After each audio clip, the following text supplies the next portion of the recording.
Well, good morning, everyone. Welcome to the July 11th, 2025 meeting of the Baltimore Regional Transit Commission. I'm Kyle Larry, the Commission Chair.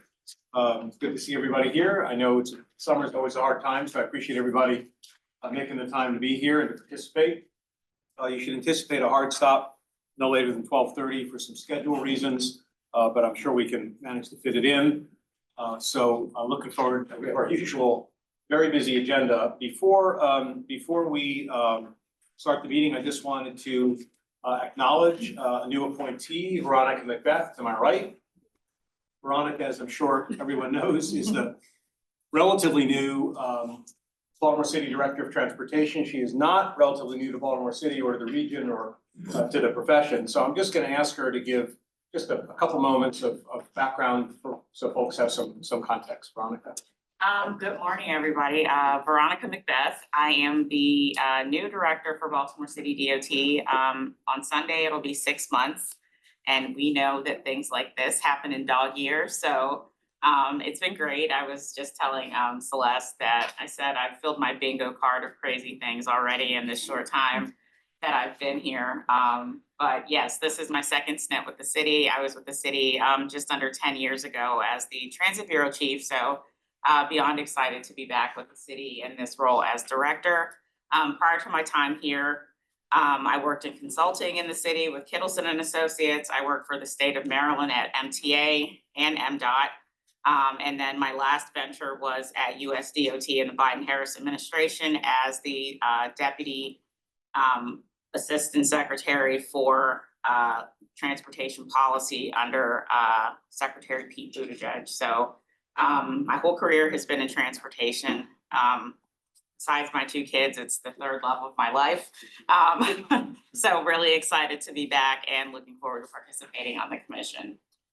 Thank you. The city is lucky, the region is lucky, and the commission is lucky to have you here. So thanks to the mayor for appointing you. And I know you just got a lot to contribute. So thanks and welcome. And we're looking forward to having the benefit of your expertise and enthusiasm. Thank you, John. Excited to be here. Okay, so let's move on to the administrator's remarks and other items coming from MTA. Holly, would you please?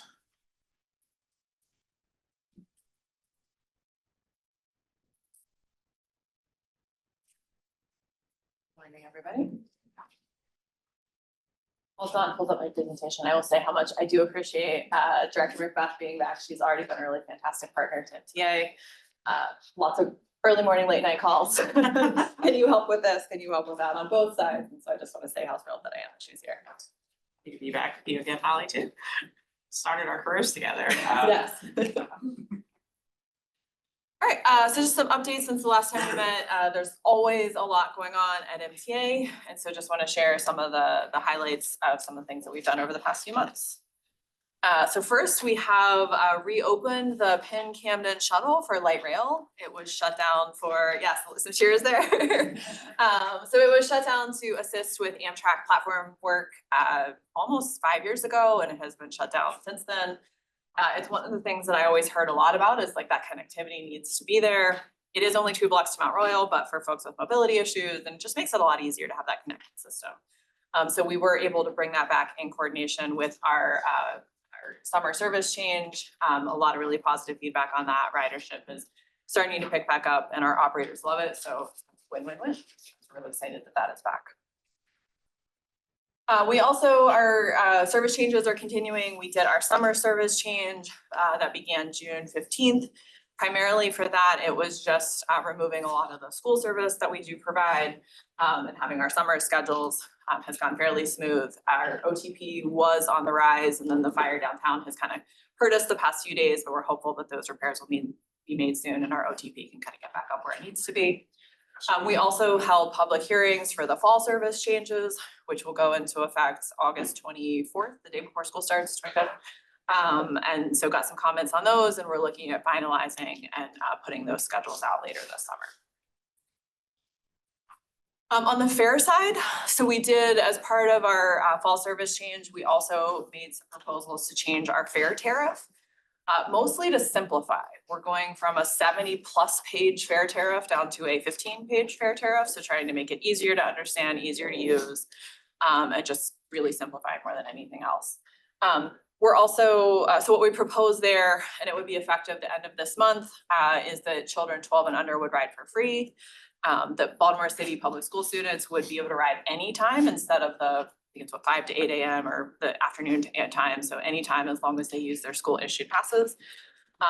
It gives us the ability to introduce a low income fare program within the next 6 months. So our goal is kind of the end of the year that we would roll that out. And it also increases the transfer window. So if you use Charm Pass, the transfer window currently is 90 minutes, and so we'll extend that to 2 hours. There's an all access college pass in there, a lot of things that we're just really trying to do to get more people, make it easier and simple to pay their fares and get programs to buy into that. We're also in the process of replacing our legacy fare collection system on our buses. Our fare boxes on the buses are 20 years old. They are often not in service because they're hard to maintain and they break frequently. So this fall, we'll be rolling out new modern fare boxes. And as part of that, retiring the Charm card because the new fare boxes won't be compatible with that. So we have a lot of information out. It's on our website as well, and we're pushing pretty hard so that folks are aware that that's happening. We celebrated Pride.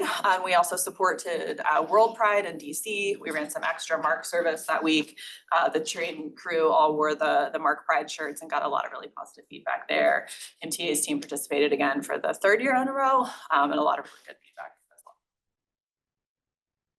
well. We participated in the Special Olympics torture. MTA police always do this. It's a big thing with police agencies, and so MTA police did it. I joined them and had a lot of fun sweating as we ran about a mile outside of our police facility, but raised a lot of money to support the Special Olympics. We also celebrated Bike to Work Week. We do this every year and continue to make strides in improving our ability to seamlessly transfer between bikes and buses and trains. We've been adding more bus racks at bike racks at our stops and stations. One of the things that we're rolling out this year and should have some social media on it soon is a bike empathy training for our bus operators in particular. So we're having our bus operators when they're in training or in their recertification, so they're basically kind of standing on a bicycle and having a bus go past them at 25 miles an hour. And as you're standing there, you can feel the wind from the bus. So careful to do it incredibly safely. We partnered with bike advocacy groups for the content for this. And so we're really pushing hard on the empathy piece because we want our operators to understand what that's like so that when they're out there, they can engage safely. I will say I bike frequently and I see our operators pretty frequently giving plenty of space, but it's just a good reminder to make sure that that's happening consistently. We also won an APTA Gold Safety Award for our light rail tree hazard mitigation program. I think last time I was here, I shared that we had won an APTA Gold Award for security on the bus side. So this time we got it on the rail side, so we're really thrilled about that. If you guys remember in 2023, it seemed like every other week we were having tree incidents on light rail, mostly in like the Woodbury Cold Spring area. So the team did some hazard mitigation. They worked really closely with city forestry, identified a bunch of trees that could be removed, did that. We did go over a year without a major tree incident on the light rail system. Unfortunately, since then we've had some due to some bad storms. So we're continuing those efforts, but it's a good reminder of some of the things that we can do proactively, kind of getting in front of this, and the industry is recognizing that. We also held an industry day for our light rail modernization program. So we're really thrilled to get this off the ground. Thanks to the Moore Miller administration and the budget that passed by the General Assembly and the support of advocates like you guys, the budget passed to fully fund the program. So we are now getting out to the industry to make sure that they know that it's coming and so that we can hopefully get good bids on all of our RFPs. It was our first time doing an industry day. MTA has never done anything like this. And so I'm really thrilled with how well it went. The team did a fantastic job pulling it together. We had between online and in-person participation, over 250 people attended. All of the major players were there for the railcar side and the construction side. And so we're really hoping to get a lot of interest and good bids as we put this out there. You can see some of the dates here for our RFPs. The main one that we're focused on right now is our vehicles and train control. Later this summer, that should be out on the street. Stations later this year, and that would be an RFQ for the design and pre-construction. The Cromwell maintenance facility later this year. And actually in market is our traction power substations. So that is out on the street now and we're looking to get bids for that in September. So a lot of things moving forward to modernize light rail that will really make a huge difference for our riders in the years to come. I feel like MDOT has been doing things like this just, and hasn't, MTA as a mode has not done them, is that correct? So MDOT did for the Key Bridge. That's the main one that I'm aware of. I don't know, Tony, do you know? Feel like that's the one that I'm aware of, the latest one. that I'm aware I was of. just curious, thank you. Yeah. It So at sounds like a first- great idea. Yeah, first for MTA, we were able to learn a lot from the Key Bridge team, and so that was, we leveraged their expertise and It's good to experience. see so much interest. Yes, no, we were thrilled. Again, all the big players were in the room. They're all kind of looking at this and looking at it with interest. We're also looking at partnership opportunities with other agencies. I think there's a lot of good stuff coming from this one. If I recall, the authority did it as part of the rest area redevelopment. I might be confusing with something else. I mean, it's pretty common in P3s and other things to have sort of a chance for, anyway, that's great, thank you. Yeah, but again, hey, I'm gonna celebrate first time MTA does something. No, It does it so incredibly well, because we didn't know what to expect and getting so many people and so much positivity in the room was fantastic. We also published, and I was asked to talk a little bit, so I've got a couple slides on these, some major visionary plans over the past month. So first is the MARC Growth and Transformation Plan. This is the predecessor of the MARC Growth and Investment Plan, the MARC Cornerstone Plan. It's been called a number of things over the years, but the MARC Growth and Transformation Plan this time. One of the things that we've done differently this time is trying to be more concrete about what specifically it costs to unlock certain things in the plan.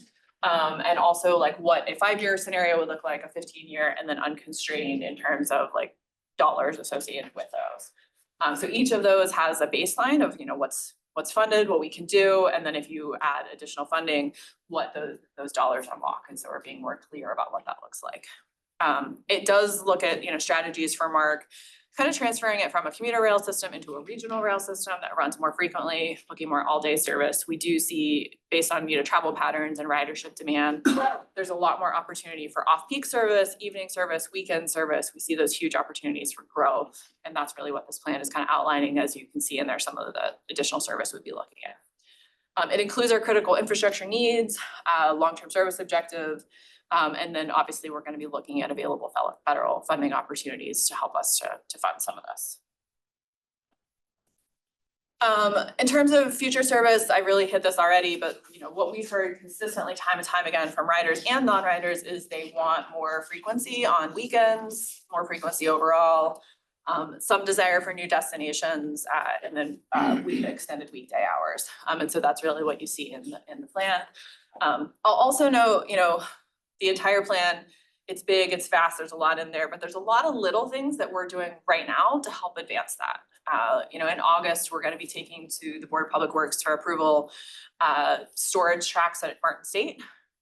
It doesn't sound super exciting in and of itself, but additional storage helps us to free up space at Penn Station, helps us to free up space elsewhere, allows us to start to do some of the things to run more service. And so we're really excited that's moving forward. We are looking at electric locomotives. There's a lot of other good things that are kind of moving forward that will help us to advance this plan now. And so we have to remember to celebrate the small wins that get us up to the big win. And so we'll be making sure we're sharing that and uplifting that on our social media. Have you established, before you switch to the other big topic, have you established some sort of price tag for the MARC plan? Yes, is in the plan. So if Right. you look at overall by line, it identifies what is needed. That was a leading question, and only in the sense that I was hoping you could just talk about, without doing a detailed thing, just give folks a sense of what kind of costs we're talking about to achieve one or more levels. Is there someone?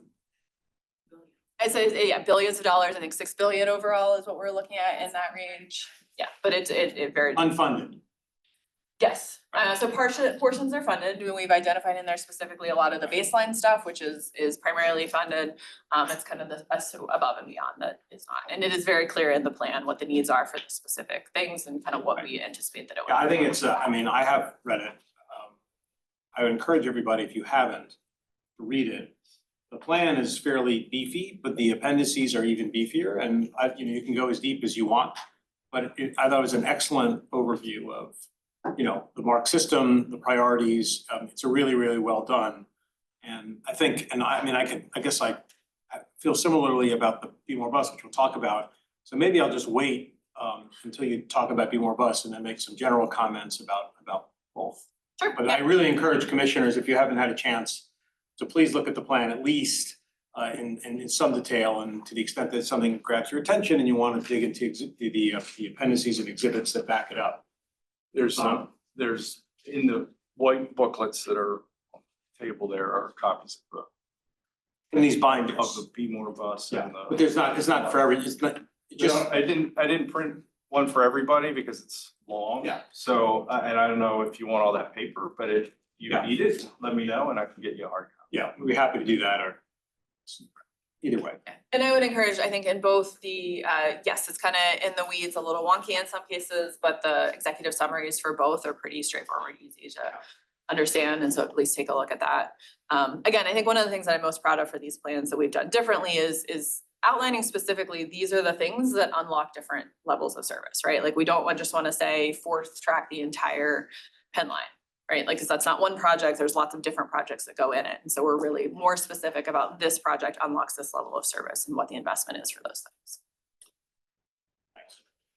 So Be More Bus is also our visionary bus plan that we've put out that outlines kind of what we would want to see for a visionary bus network in the future. We do currently have 4 bus divisions throughout Baltimore City. They're mostly at capacity. You know, we can kind of tweak at the edges. There's a bit more service that we can run out of those, but in terms of really major improvements to service, we are looking at a 5th bus division. And so this plan outlines like what that network can look like if we have a 5th bus division, and the increase in workforce that goes with that. We did a lot of public outreach. We also looked at travel patterns from our origin and destination surveys, from regional travel patterns. BMC has a wealth of data that we were able to tap into. And so we use this to help set priorities. Very similar on the MARC side, what people want to see is more frequent transit, right? Just across the board, off-peak transit, weekend transit, and overall more frequent. Limited stops, so going more quickly as well, but frequency is the biggest thing. I think we've heard quite a bit, like the transit network we have has pretty good bones. We just need to run the buses more frequently, and so that's what this plan is looking at. So, you know, kind of jumping ahead here. So if we were able to implement this plan, you know, 163,000 more people on weekdays would have access to very frequent transit. We've defined that as 10 minutes or less for headways. Over 200,000 people on weekends, jobs, about 39,000 jobs, 21 schools and 11 healthcare facilities would all have access to that very frequent transit if we're able to implement this plan.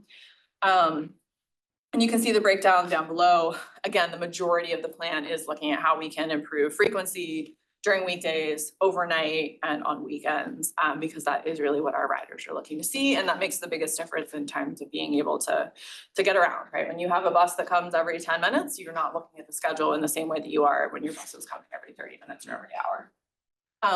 We are looking at some incremental implementation as much as we can as part of our annual service plan process.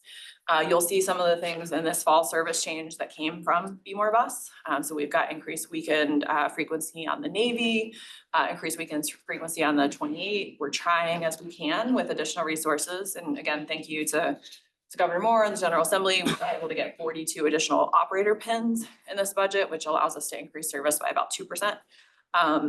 So that allows and unlocks those frequency improvements that we're looking at there.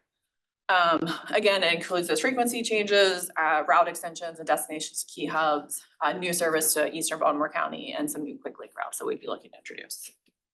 And cost on this one, before I jump ahead, overall it's right around $1 billion in capital costs for the new facility, building out a new facility, new buses that go with that, and then operating costs incrementally are about $130 million annually.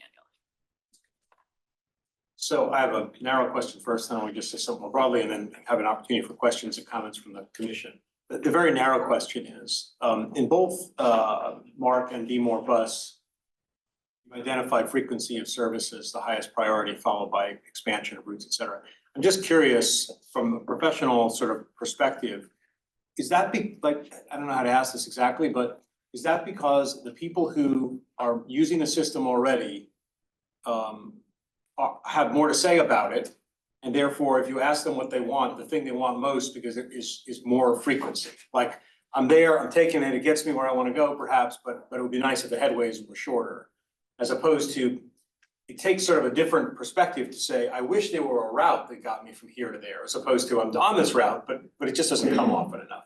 Is that what's going on there beneath this? I'm just wondering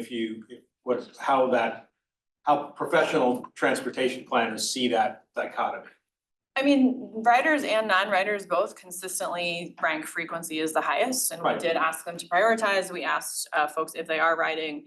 I will say, you know, in the industry, there's always the discussion of frequency versus coverage, right? I think most professionals rank frequency ahead if they can. There are reasons for coverage routes, equity reasons, political reasons. There's all sorts of reasons to do those coverage routes to make sure that people have a minimal level of access. But if you want to drive ridership, which we do, frequency is really the answer. So here's my broader comment, and then we should talk about it. I'm really happy to see these two plans.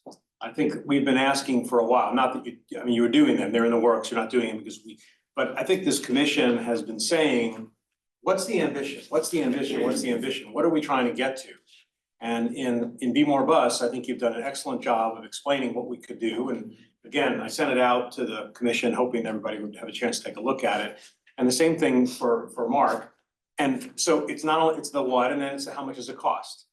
And I just want to say that, like, those are big numbers, but we shouldn't be afraid to talk about the big numbers, because no one is criticizing anybody when we talk about the fact that there are these gaps. We're not, I mean, at least from my perspective, we're not here to say that the governor or the General Assembly or the current MDOT or anybody else is not working hard. And the results of the last session indicate that when we all worked together to do something that was absolutely fundamental, which was to deal with state of good repair, and now you'll get to the CNI and you'll get to all that sort of stuff. So, you know, it's like, it's great to do those things, but it would also be wrong of us not to try and establish what the goal would be. And then establishing a goal without some sense of the cost would just be foolish. It would just be, it would just be a plan with no real purpose. So I really commend you for establishing a target to shoot at. And I know that, I've heard from some folks, well, what's the point of having these plans? I mean, we're budget issues, and it took a long time to get the state of good repair money, et cetera, et cetera. I think it's exactly the opposite. I think we need to have these plans in order to give ourselves something to shoot for and to quantify that and to show people what could be done to make things better in these very important modes. And then, how much is it gonna cost? And we shouldn't shy away from establishing those costs. If they're big, they're big. I mean, they are what they are. So I'm very happy to see both of these plans. I am gonna ask the commission, and I said this in an email with regarding Be More Bus, which I think is so critical.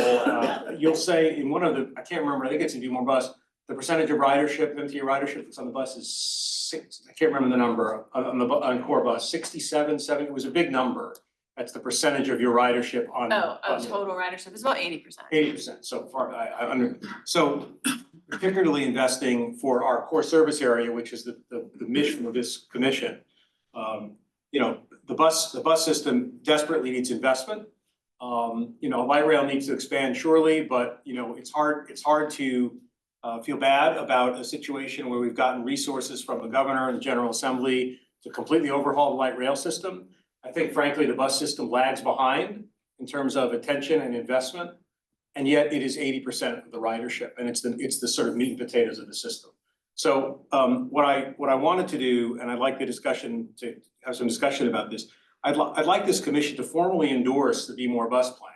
I don't mean every third, every chart and graph. I mean the principles of the Be More Bus plan, that the aspirations of the plan and the centrality of having a plan like that, where we can focus on buses. And I'd like to do that so that when I'm traveling around and other people are traveling around, I don't just have to say or get to say, this is a good thing. I'd like to say the BRTC has endorsed this plan. And I'd like to do that today if possible, if the commission is comfortable. So with all of that preview, let's hear some discussion generally about what Holly has presented, as well as my proposal for us to provide some endorsement and support for the good work that's been done here. Floor is open.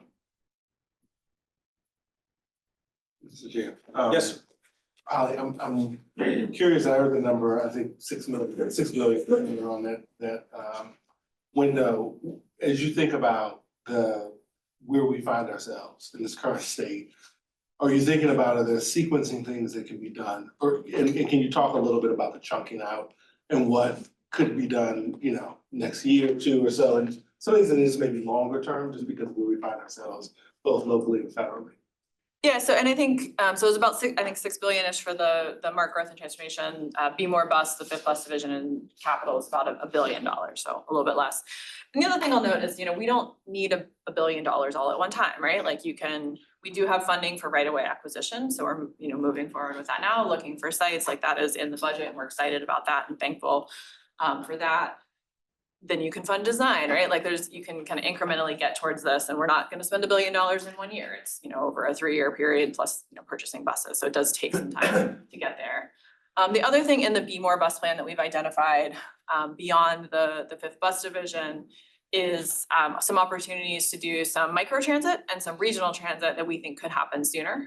So regional transit is really, or regional buses is really where we're looking at. I don't want to say similar to our commuter bus model, but you know, with commuter buses, can you go back and forth to Frederick on an hourly basis? Can you go back and forth to Annapolis on a 30-minute basis? Like I will say the Annapolis is a big one that I hear a lot about, the need for connectivity there. And so, you know, a more frequent bus that would do that. So we have costs associated with what that looks like. We're looking at some micro transit zones in different areas of the region as well, and those could be implemented more quickly. We are again looking at incrementally trying to implement some of the pieces of this with the additional pins that we got. We were able to add some service for this fall. Beyond that, I mean, we are really looking at, we need, you know, more buses, more pins to be able to do it. On the MARC side, same thing, like there are different things that unlock different levels of service. Frederick Douglass Tunnel is funded. Once it's done, there's a huge amount more service that can come with that. We're committed to electric locomotives to go with that as well. And so like there's a lot of things that are kind of happening incrementally already on the MARC side in particular. Yeah, and I would say, Mr. Chair, I mean, I'm comfortable with the endorsement. I mean, to your point about being able to say, endorse the plan, I think as you get those points, Holly, it'd be good, you know, we're all gonna be teeing up and doing things in the legislative session either as a group, but then in our own right. And for our day jobs or other, it'd be good to be able to say, hey, if we're meeting with a particular legislative leader, thank you for X, Y, or Z as we hit those milestones and some of those pieces of the plan. Yeah, no, absolutely. I mean, I think that's one of the reasons, you know, again, storage checks and MARC do not sound sexy, but it unlocks stuff. And like, it's the first step towards some of these things. And so we want to make sure that we're thanking and recognizing those. Scott, I'll come around. So generally, I'm in favor. I'm in favor of moving forward with the vote on it. I mean, you have 100% guarantee of not getting anything you don't ask for it, so you gotta ask for it if you want to get something. To accompany that though, I wonder about as we go along in this. I mean, this is a sort of a campaign. You know, it's an ongoing campaign to get more resources. What are the measures, metrics, and messaging that would accompany sort of that? Because part of you know, and when you ask the question about frequency of service versus expansion, I mean, part of why people want frequency of services is because it's not seen as convenient, Right. especially for choice riders. So the metrics of on-time service delivery, you know, is a good way of building public will. And so I'm just wondering, are we putting those in place as a part of a messaging campaign to accompany the overall campaign to get a plan approved or get funding for it? Yeah, I mean, I think absolutely. And we're gonna, you know, we have some messaging, we'll continue to push that out. I think access is a big piece, right? Like every time you open up more access to frequent transit, which our fall service change will do some of, so we'll make sure that we're sharing those data points with you. On-time performance is one that is, it's tricky because, right, like we were doing great and then there was a fire downtown. Oops. Non-leaving Veronica. You give us reports, you give us, you know, you do give us these reports, you know, regularly, Yes. and so. And yeah, and so when, you know, we hit 80% OTP a couple times in April and we're really thrilled about that. And so, you know, anytime that happens, we are out there, you know, pushing that out and we'll make sure that we're sharing that messaging with you guys as well. Thank you. Did you have something? Yes, so I also agree that, you know, putting the vision out there to say, this is what we're driving towards, because I often hear comparisons not just around our transit, but other elements of, why does this work here, but it doesn't work, here in the Baltimore region, I go visit this and there's very complex explanation as to why transit works differently here than it does in other cities. So I think the vision matters. I think the big number matters, but I want to key in on, you've used the term several times and I just want to lift it up because I think it is perhaps a path forward for all of us, which is this, doing X unlocks Y. Because I think that as much as we need the $7 billion number that we're talking about, we also have to be able to say there's a path to get there, because people hear that number and they just shut down. I mean, it's just like, we don't have that money. That's a pipe dream, where I think, these, 48 projects or 4 projects, whatever it might be, put us further down the path and remember where we are, almost like, the spectrum. We're getting this much closer. I think that languaging and giving talking points to this commission in that form would be very helpful for kind of what Lester was talking about, these informal conversations. I think the more we can normalize taking this big idea and breaking it down, because the complex operations, sometimes people just can't follow the technicalities. And then the budget is so large because of equipment and capital expenditures I just really appreciate that language. I think the only way to get there is going to be incremental operational improvements. But putting that together and helping us be informed in that way, because you speak in that way, could help us more broadly get that idea out there. Yeah, no, absolutely. We can partner and make sure that we're working with Dawn to get that information over to you. Thank you. This side of the table, anybody? Veronica? Yeah, one thing that I would note that I think is really critical, and I think years ago, you and I had conversations about like peak hour frequency, and peak hours don't always just mean like peak hour rush hour, but it's for shift workers, right? So I noticed that you have weekend and overnight hours for the majority of the bus routes and even the extensions into destinations and hubs. I think it would be a great opportunity for engagement with those hubs, like in talking to areas that have 24-hour services, like thinking of like the Amazons and other 24-hour service places where you can reach out and talk to them about their shifts. And so like people would be either on the 8-hour or 12-hour shifts and having maybe express service routes to those places. So either they're picking up in certain areas and then like the express service routes that would be working on your overnight routes. So even if it's just happening at those infrequent moments where people are getting on and off and things like that, it would probably be helpful. A lot of those folks don't have cars. Just something to think about. Yeah, no, I appreciate that. And we do have a lot of really good partnerships. I wanna, Aaron's not here, but shout out Trade Point Atlantic in particular. They have shared so much information about where their workers are coming from, where they're going to, what their shifts are. And so we've been able to build schedules based on that. Okay. One of the things we've heard more recently is they've seen a lot of folks coming from White Marsh. And so we're looking to see how we can accommodate that with bus service and align with their shift schedules. Home Chef opened up and reached out, a year before they opened. Hey, we're coming, here's what our shifts are. And we were able to adjust our bus routes there. So yeah, we would always love to partner, and it helps us to run better services too. Others? Yes. Just a question about the microtransit services, because I think they provide a lot more coverage, of course, than bus services can, but they're sometimes also costly per passenger. Is there also something that you consider like that you give people like as part of that program, like taxi vouchers or stuff like that, or that you have like non-dedicated fleets in that? Or is it just like, is it that you're, because it says like you're gonna outsource everything. How do you see the whole construction of microtransit taking place in the future? I think we're still fairly early looking at what that could look like.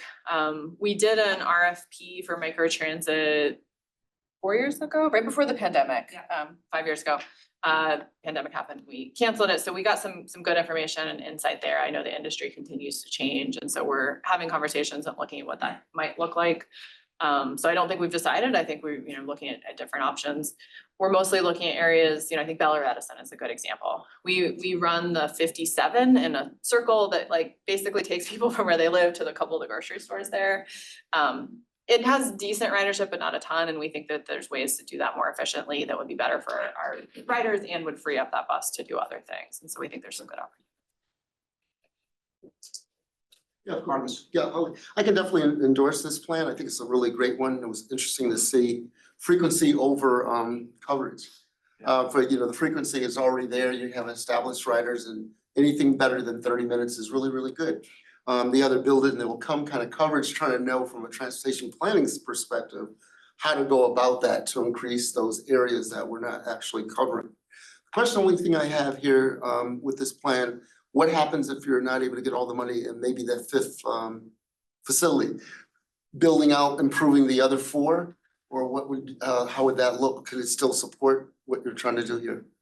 So we're still looking again incrementally to see what we can do with the resources that we have. I will say we are very site constrained at all of our facilities that we currently own. So there's not a lot of room to expand in those areas, but we're trying to be creative.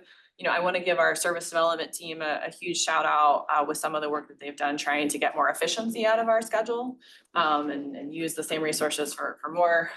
We're also going to be hearing about the regional transit plan shortly, and I think that is a great example, as Fred will say, when we have more dedicated bus lanes or more dedicated space for transit, we can use those same resources to get more service out of it. And so those are some of the areas we're going to be looking to advocate to see. You know, I will be coming to ask Veronica for more space on city streets because when we take that straight space for transit and enforce it, we can get more service out of the same amount of resources.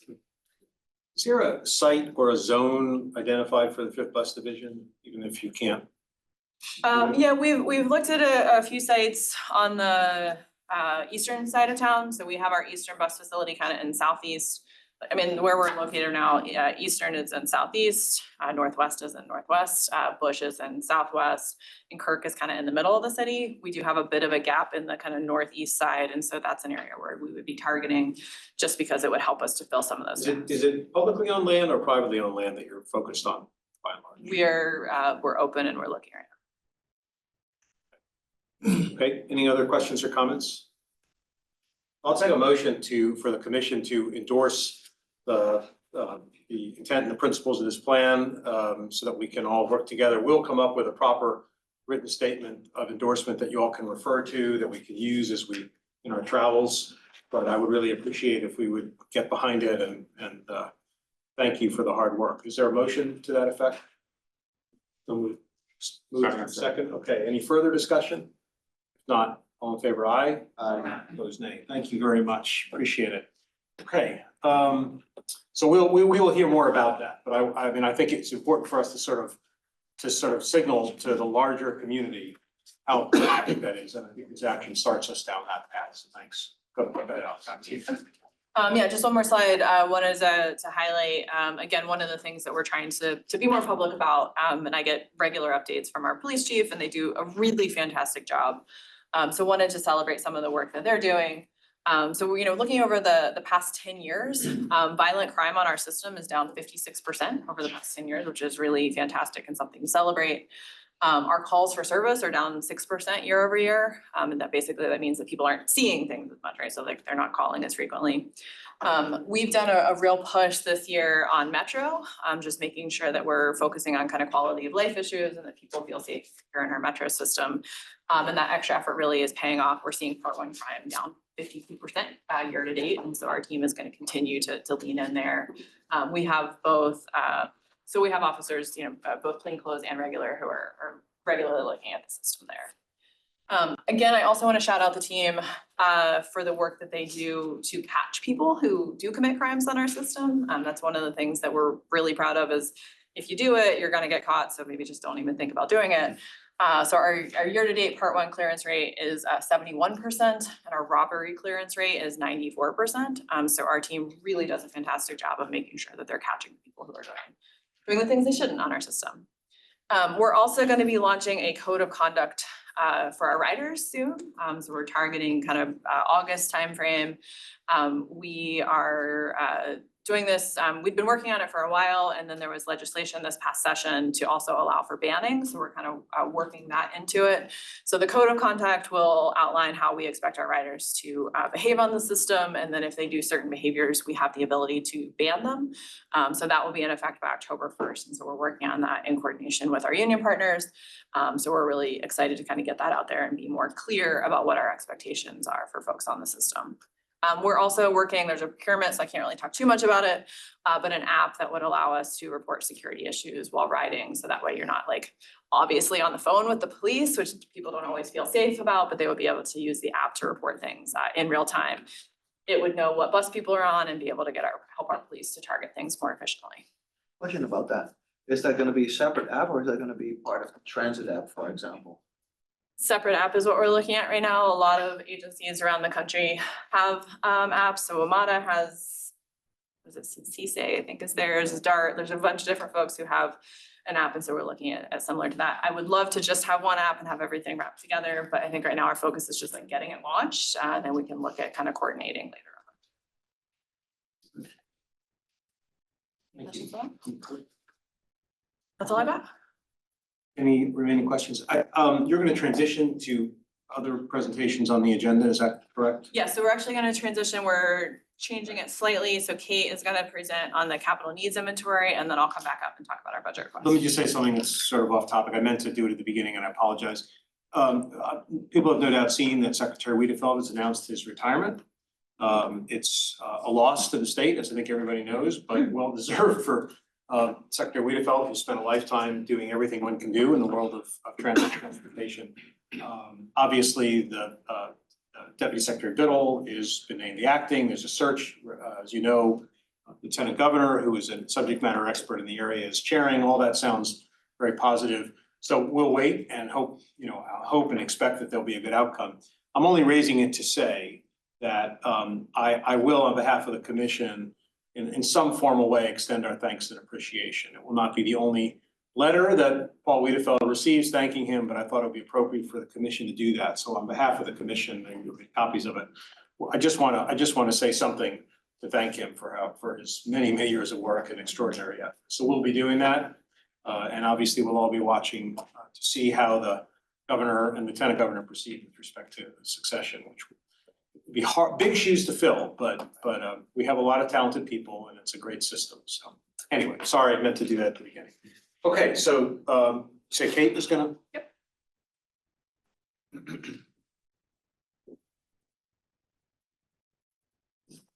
And there's a handout. Is there a handout in here for this? I forget. Yes. The CNI in your folders, see, set of CNI slides, which are stapled in Hebraic manner. Right to left, but I'll figure it out. Your heritage, Mr. Chair. That's all right. Thank you.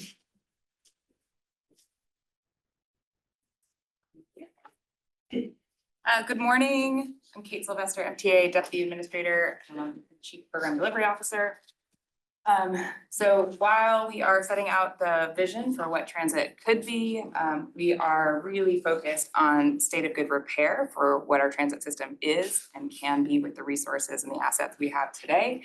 That's been the primary focus and direction from the governor's office, and we're really pleased to have received the revenue in the legislative session to allow us to do a lot of this critical work. So the capital needs inventory kind of goes into more specificity on what those needs are and where we are in addressing them today. This is a legislatively required document. It talks about the investment needed to reach a state of good repair, meaning all of the assets that MTA owns and is responsible for are in good working condition. It also includes priority enhancements. Enhancements are things that improve the operational efficiency of what we have or make some rider improvements, but don't expand our system. Expansions are sort of beyond the scope of the CNI. And the CNI also includes contractual obligations that we make. So this is primarily the Purple Line availability payments. So once the Purple Line construction is separate from the CNI, but once the system is operational, we have continuing availability payment commitments to that service that are part of the CNI, along with some contractual commitments we've made on the MARC system with our partner Amtrak. We do this report every 3 years, and just about 10 days ago, we released the current version. It's sort of an obvious principle, but I really can't state emphatically enough just how important it is to invest proactively in state of good repair. When we are in reactive mode, when we have deferred state of good repair investment and we're catching up, we are constantly firefighting. We are in reactive mode and just kind of band-aiding things back together again and again and again, and we can't catch up. So where we are trying to get to is sort of what's in the graphic, is not just putting things back together, piecing it together and getting service out on the street, which is a battle we're never gonna win. It's being more proactive so that we are looking at life cycle investments. We are looking at reducing operational costs, planning investments cohesively. So if we're gonna be out in our system for multiple different projects, we're not inconveniencing our riders again and again and again. We're hitting it once and doing everything that needs to be done. And we're also looking at sort of the next generation of our system. If we're gonna be out there fixing things, repairing things, we don't wanna be doing it with 30-year-old technology, 30-year-old approaches to things. We wanna be looking at how do we want this system to be operating for the next generation. I guess I'd also say it also impairs our case and our argument for expansion of the system. Right. Because This is you- how we build trust in our Exactly. system and in MTA's ability to be a good steward of these types of investments. So some of the findings in the CNI, the first chart there is showing that the projected 10-year resources available to MTA to invest in these things has increased pretty significantly. It was about $5.4 billion when we did this report in 2022. At this point in time, it is at least $7.4 billion. That gray bar at the top is showing that there's some uncertainty. When we get out beyond our 6-year planning timeframe in the years 6 to 10, there's some uncertainty in what the TTF revenues are going to be and then how the TTF is managed and what resources ultimately flow to MTA. So there's some uncertainty in what our resources available are. That's showing there. But even with that said, we are seeing a significant increase in the resources. And a lot of that is the work that was done in the last legislative session. The next chart is showing this point in time that we're at right now. Unfortunately, the percent of MTA assets that are in a backlog, meaning that they are not in a state of good repair, has increased pretty significantly from 14.5% to just over 20%. Now, that is just a point in time. And one of the important things to know is that we're seeing that come down pretty significantly just in the next year. So these types of investments are multi-year investments. We start and it's multiple years before the project's completed and the project comes out of the backlog. So over the next year, we're going to see that percentage come back down closer to where it was in 2022 based on the priorities that we've been working on for the last few years. Another key finding at this from the CNI is that over 90% of MTA's state of good repair needs are met when we look at the 6-year capital budget period.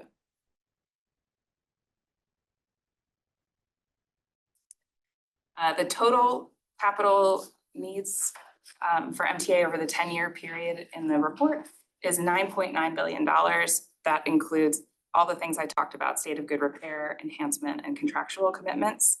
You see the breakdown there by mode. It is spread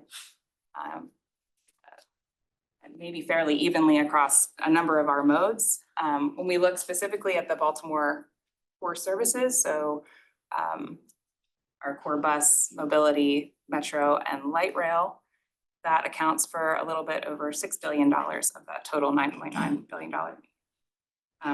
The final note there is that the CNI is not every capital need that MTA has. It's the ones I've described. So it does not include our administrative staffing needs, expansion projects like the Red Line and the vision plans that we were just talking about, or freight and local transit service.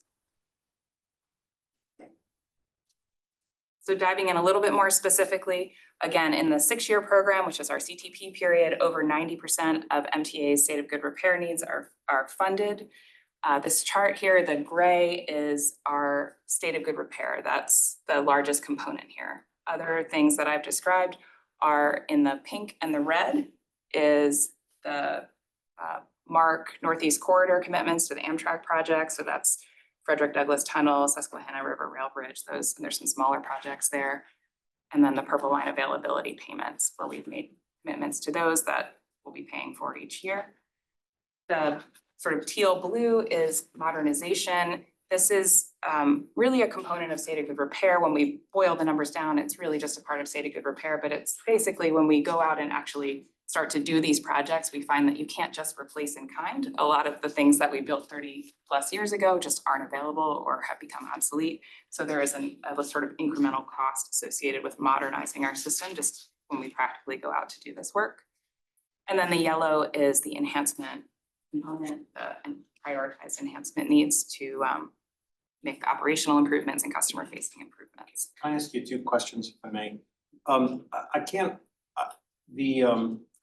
the CNI is thought of as a state of good repair document largely, yet there are some enhancements in there. I think the report describes them as certain priority enhancements.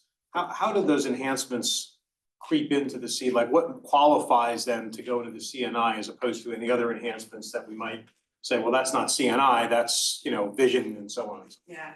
This enhancements is part of the legislation, so the purview of the document. Yeah. And we identify it as things that are for operational improvements or for customer facing improvements. So it's not a new service. We're not going to expand our territory or expand our geographic territory, but it's projects that are in our pipeline that are doing just that. So the 5th Bus Division is included in this, and the Penn Camden Connector project on the MARC system is also included. Those are the two largest things, and then we have smaller things. Yeah, I think it's important, thank you, but I think it's important to keep track, you know, in terms of the different buckets of what, if something that is aspirational or let's call it an enhancement that is in the vision part of the world versus, and you don't want to either double count it or uncount it. So you're saying that there are, the 5th Bus Division is a big deal. Because to me, and we can talk about this when we get there, also, to me, the 5th Bus Division, which is unfortunately very expensive and can be hard to build, is the key to a lot of locks, you know, in the system, right? So it's important to know, and you're saying the 5th Bus Division is accounted for in the CNI. It's not solely, let's just say, in the vision plans. Yeah, no, it is. We had some discussion about that. It's also the 5th Bus Division, currently in legislation, MTA is required to transition to zero emission bus in 2032, and we would need the 5th Bus Division in order to continue with that transition. So it serves multiple purposes. Thank you. And my second question is just, this is probably a technical question. What, you have a pretty big, you know, the gray bars is the biggest bar, gray part of the bar is the biggest part of the bar. What allows you or makes you or controls whether that capital need belongs in year 2030, 2031, 2032? Are you going asset by asset and saying, well, it was put in service in year whatever, it is considered to have a 15-year life based upon some industry standard. So you count 15 years and that's the year. I mean, is it that simple? How do you decide what goes in which year? We have an asset management program and staff that support it. We use the FTA model system, and we maintain an inventory of our $14 billion of assets. What's all the stuff that we own? We're improving that all the time, right? And all of those assets have a useful life associated with them, and we make decisions about, are they going to be on an overhaul cycle, or are we going to do nothing and then replace them? So this is the sort of proactive asset management of our system that we and what you're seeing here is the results of that model. So it changes, right? When we report 3 years from now, that team will have done some additional work to say, you know, we were planning to take roofs or something. We were planning to replace these roofs, but we've now done an analysis and we see that we can actually, you know, save some money by doing more, you know, every 5 year we do repairs or things like that. So the gray bars, in some incremental way, will get a little bigger, a little smaller, depending on your ability to manage the. Yes, and we do inspections, and that inspection data feeds back into the model. So if we're getting longer or shorter useful life, we calibrate it, right? So it's a pretty sophisticated system that supports our sort of big picture horizon. Thank you. And so what you're seeing is that the gray bars grow over time because we have a lot of assets that are reaching the end of their useful life. When we sort of boil that down into what are our state of good repair funding needs, we see that our average annual funding need in the sort of CTP period, the next 5 years, is $800 million. That grows substantially in that next 5 years of this 10-year window to $1.2 billion in 2031 to 2035. So just that's the horizon that we're looking. So, I mean, for the sort of, uninitiated, I guess, one of the big takeaways is we did a great job last session and it's gonna fund us for the CTP period. But it's not like when we're done with that, we get to say, well, that's great, now we can spend money on other things. We're gonna have to not only have that much money again, but more. In that 1.2 billion is more than 800. Correct. Well, I was gonna say, so we can assume that the more we put off the state of good repairs, the more costly it becomes. Yes. Yes. Question about the modernization increment. So in addition to light rail modernization, what types of things would that include? This is primarily, you're seeing the light rail modernization. There's some zero emission bus elements here too. It's fairly small at this point because we've deferred that investment at this point in time, but there is some electrification cost there as well. Yeah, thanks. So this is the final slide, just really bringing it back down to a grounded sort of what are the projects that all these dollars represent. Priority projects that are really making an impact on that state of good repair backlog are the Metro rail cars and state-of-the-art train control system. We've been working on that since 2017. We're about to get those trains into revenue service, so then they come out of the backlog. So that's a $400 million set of assets sitting in the backlog today that will come out of the backlog very soon, making a big impact. Bus and mobility vehicle replacements happen on a routine cycle, but we hit some the impact of delays with supply chains, particularly on the mobility side, and we're seeing really good catch up this year. So we're gonna also hit that an improvement in the backlog from catching up on those deliveries. The transportation revenue package has a lot of really critical investments that affect the backlog and the numbers that you just saw. The light rail modernization program is huge. It hits almost all of the backlog assets for light rail, with the vehicles, train control, stations, maintenance facilities. It's really comprehensive. We're able to fund additional projects that we had in our pipeline for Metro and light rail track work. We are taking on programs for elevator and escalator replacements and overhauls, and investing in our MARC fleets and facilities. All of these things really contribute to reducing that percentage of assets and backlog, ultimately giving us that reliable service. And John, to your earlier point, the trust that we're trying to build in MTA as a steward of these services and assets. That's all I have. Yeah, okay, other questions for Kate? So we're gonna see another one in 3 years. Yes.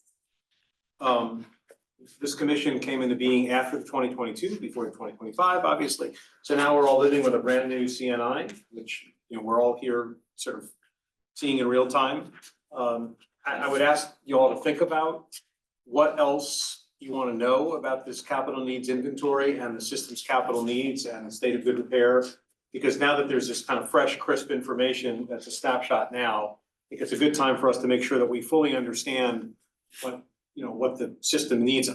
This is a very nice slide presentation, but the report is really detailed.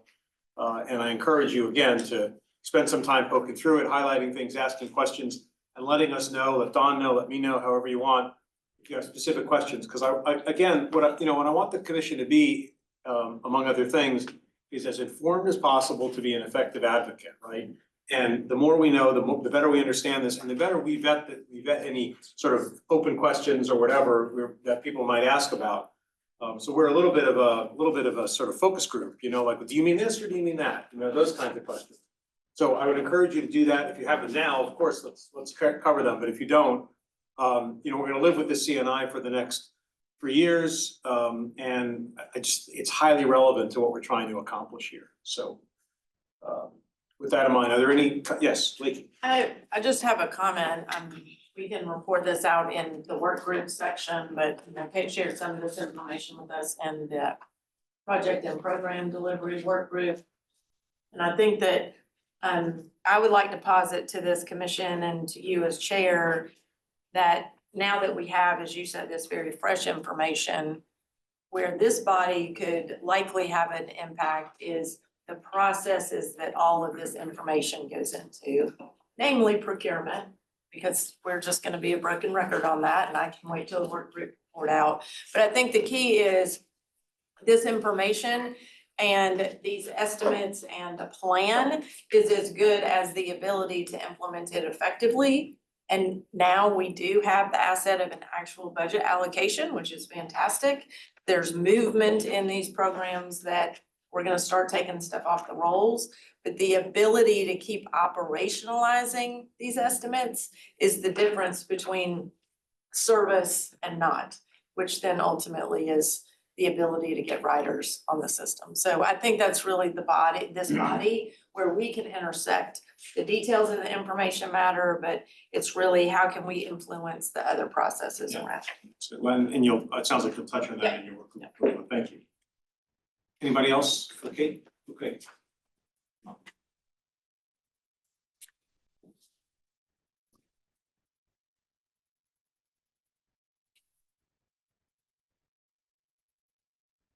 I'm back. So we're presenting on MTA's budget update. This is our first time doing any kind of reporting like this and updating our budget in this way. So definitely open to feedback as we can continue to work together and move this better in the future. And I think to your point, Lakean, I'd like to give Kate and her team a shout out. We don't have the final numbers yet, as we are currently closing our fiscal year 25. I think I had shared in previous presentations, like our growth and expenditures over the past several years. We are on track to fully expend, I think she ran away, but fully expend our capital budget this year for the first time in a really long time. And so that speaks to the work that Kate and her team have doing and appropriately budgeting, making those changes to procurement. It's like the things that we've been investing on are really paying off. It takes time, but like we're getting here, and we'll definitely share more once the year closes. But Kate and her team have done a really fantastic. Sometimes I feel like my job here is color commentary to the play-by-play, but nonetheless, I just want to emphasize, as I began this job and I talked to people in the legislature and other places, this issue about are you spending the money we gave you is really important, right? And there are some bad reasons, but there are lots of good reasons why that money isn't getting spent. But it all gets blurred in the did you or did you not spend it discussion, right? So you can justify a lot of the reasons, and we've talked about them. I had these conversations with Holly about, practical issues that are not anybody's fault, et cetera, et cetera. Maybe they're COVID related, supply chain related. It's still much easier if the answer is that you spent all the money you were given. It's not impossible if you haven't spent it, but people have to be willing to listen and willing to be reasonable. The way to overcome all of that is to actually spend the money. So when you can get to a point that you're doing that, I think that's really important in terms of giving us the leverage we need to start clear issues out of the way like that. Because I ran into that like a buzzsaw when I was talking to people about capital. Yep, no, absolutely. And again, we're still in the process of closing. So this is Okay. a preview. Once we, next time we meet, we'll be able to share that officially. But we really should be kind of right on both operating and capital budget. And again, I shared some of the things we've done to get there, but I'm really proud of. Did you want to say something nice about Kate again? I know, Kate, you missed all of your shout outs. Thank you. Recording. All right. Okay, so sharing the budget for the first time, we have been asked to kind of break down our budget, and so we've done this. So we've done kind of 3 different buckets that we're throwing things in. So the Baltimore region we've defined as core service here is the core bus, light rail, and metro. Our mobility system, the Baltimore region lots, so that's all the BRTC represented counties in Baltimore City, and the Baltimore region commuter bus routes. Statewide is the non-Baltimore region lots, non-Baltimore region commuter bus, and Purple Line should fall under there. And then Mark we're showing as separately because I continue to argue that there are a lot of benefits to the Baltimore region to Mark, and so we thought it was good just to kind of have that as a separate bucket to show everyone. So operating budget, so this is looking ahead. So current fiscal year that we're in, MTA's FY26 budget is $1.3 billion. We did get an increase of 95 positions. Sorry. Oh, okay. AV squad, sorry. Thank you. I think the audience can see the other screen, correct? Yeah. I don't want to mess up the audience. Okay, perfect. That's great. There we Thank go. you very much. All right, no, we want everyone to see. So we did 95 pins, 70 of those are for operations. I did mention already 42 are for operators, and since we knew these pins were coming and it takes us, 12 weeks to train an operator, they're already in training and are gonna be ready to come out within the next couple months. We do see service levels increase by about 2%, which we're, proud to continue to extend that. So you can see the breakdown here, where it was in FY 25 and 26 and the increases year over year. So Baltimore region goes from just shy of 900 million to 940 million, which is a 5.5% increase. You can see the breakdown by mode there. I will note mobility does continue to drive that. We've seen big increases in our mobility ridership with the corresponding costs associated with that. And so I think we will continue to see those drivers there. On the statewide side, from 151 to 161, which was a 6.8% increase. And then MARC increases from 189 million to just over 200, which is an 8.1% year over year increase. Holly, do you know what's been driving the increase in mobility ridership? I mean, aging population is a big piece of that. We've seen, I think Baltimore County is, I forget what the percentage now of the percentage of residents that's elderly is a pretty high percent, like over a quarter of them. So I think aging population is a big piece of it. We're seeing, some of the aging in place that people are trying to do. I will also say we often see when our service is better, we have more riders, so we're sometimes a victim of our own success, which is good. We want our service to be good, and we're continuing to put the resources in to make sure it stays there, but that does also happen. Thank you. So the breakdown here again, basically kind of what we showed on the previous slide, 72% of our operating budget is for the Baltimore region, additional 16% for MARC and 12% for statewide, and it's broken down in a couple different ways here. On the capital side, so the highlights of the 6-year budget, and I wanted Kate to go first so you can kind of see some of the things that we're investing in so you understand the baseline there. Again, the focus is making sure that those critical state of good repair needs are invested in. We're continuing to advance planning for the red line. We got buses coming in year over year, mobility vehicles to make sure we're maintaining service levels. The light rail modernization program is a huge part of our budget and will continue to be. And this program does fully match all of the federal formula and discretionary grant programs, including more than 7 billion in Amtrak-led programs. For core services, so this is the CTP broken out here. So 90% of the state of good repair and enhancement needs are met in that period. Going forward, we're looking at, we need 553 million for state of good repair in 2031 and 100 million for enhancement. And then the average in the years after that is 686 for state of good repair. Is that the same? No. But this is specific to Baltimore. Gotcha. CNI is everything, this is Understood. specific to Baltimore. Some of the highlights that we're gonna be funding, a lot of track work on the metro and light rail sides, bus and mobility vehicle replacements, elevator rehabs, we're doing a lot of those now and we'll continue to make those happen. The fare collection system and equipment replacement and the metro rail car and train control program will go into service later this year.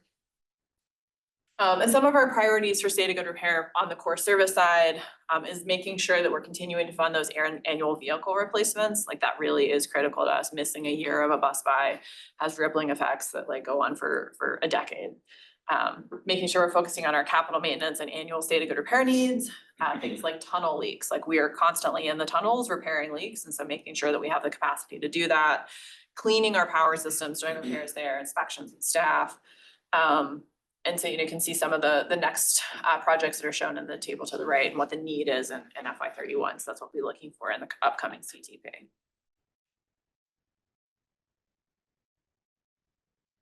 On the enhancement side for core service, so again, we've been really successful in winning discretionary grants. We're continuing to look at discretionary grants and we'll be, adjusting our strategy to match the current administration. And so we'll be focusing there. Some of the ones that are coming in the CTP are East-West Raised Priority Corridor, Mandalman Transit Hub, Penn Station, all of those we're continuing to move forward with. And we do have a continued commitment to do new bus shelters, passenger information, and then other safety and security investments. So looking at the lots, so these are addressed in the statewide transit asset management plan. So similar to how MTA has asset management staff and puts it all together, all of the locals submit their information to MTA and we do the statewide plan. Montgomery County does its own, but outside of Montgomery County, all the lots are in the MTA plan.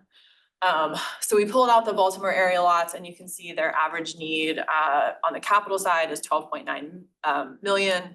Our grants in 24 and 25 averaged 6.8 million, so we're achieving about 53% of the need. Local governments do contribute to that, and a lot of times they do kind of overmatch and over contribute to make sure that those needs are met. Our operating grants are determined by formula, which we've already talked about here.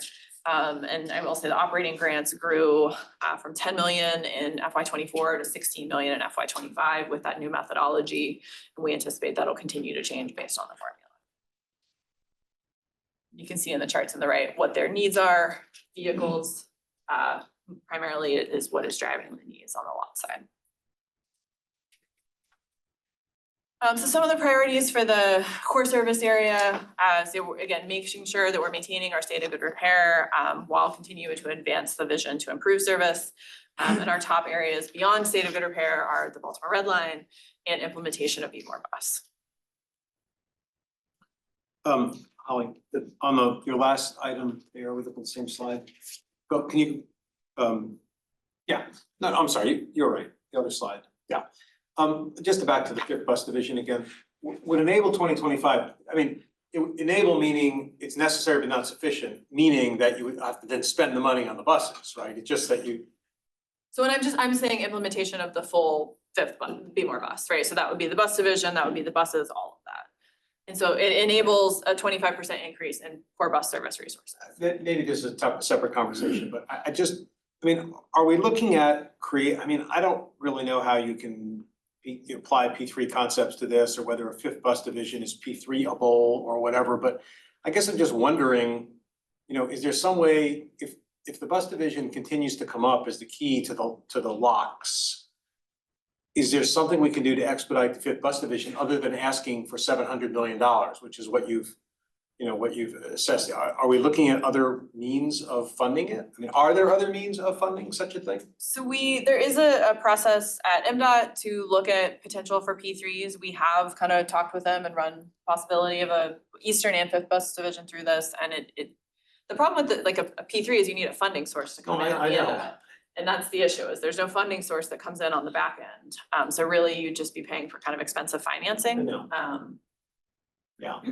Well, anyway, it's a put a pin in it sort of topic, but it just keeps, it comes up, it's gonna come up. I mean, it will come up later, I'm sure, in other contexts as well, so. Okay, thanks. All right, any questions on the core service side before I move on to Mark? Okay, so Mark, in the Northeast Corridor are kind of major projects that we've got in the current CTP period. Again, 96% of the state of good repair needs are met. And it does fully fund the Northeast Corridor commitments that we've made to Amtrak.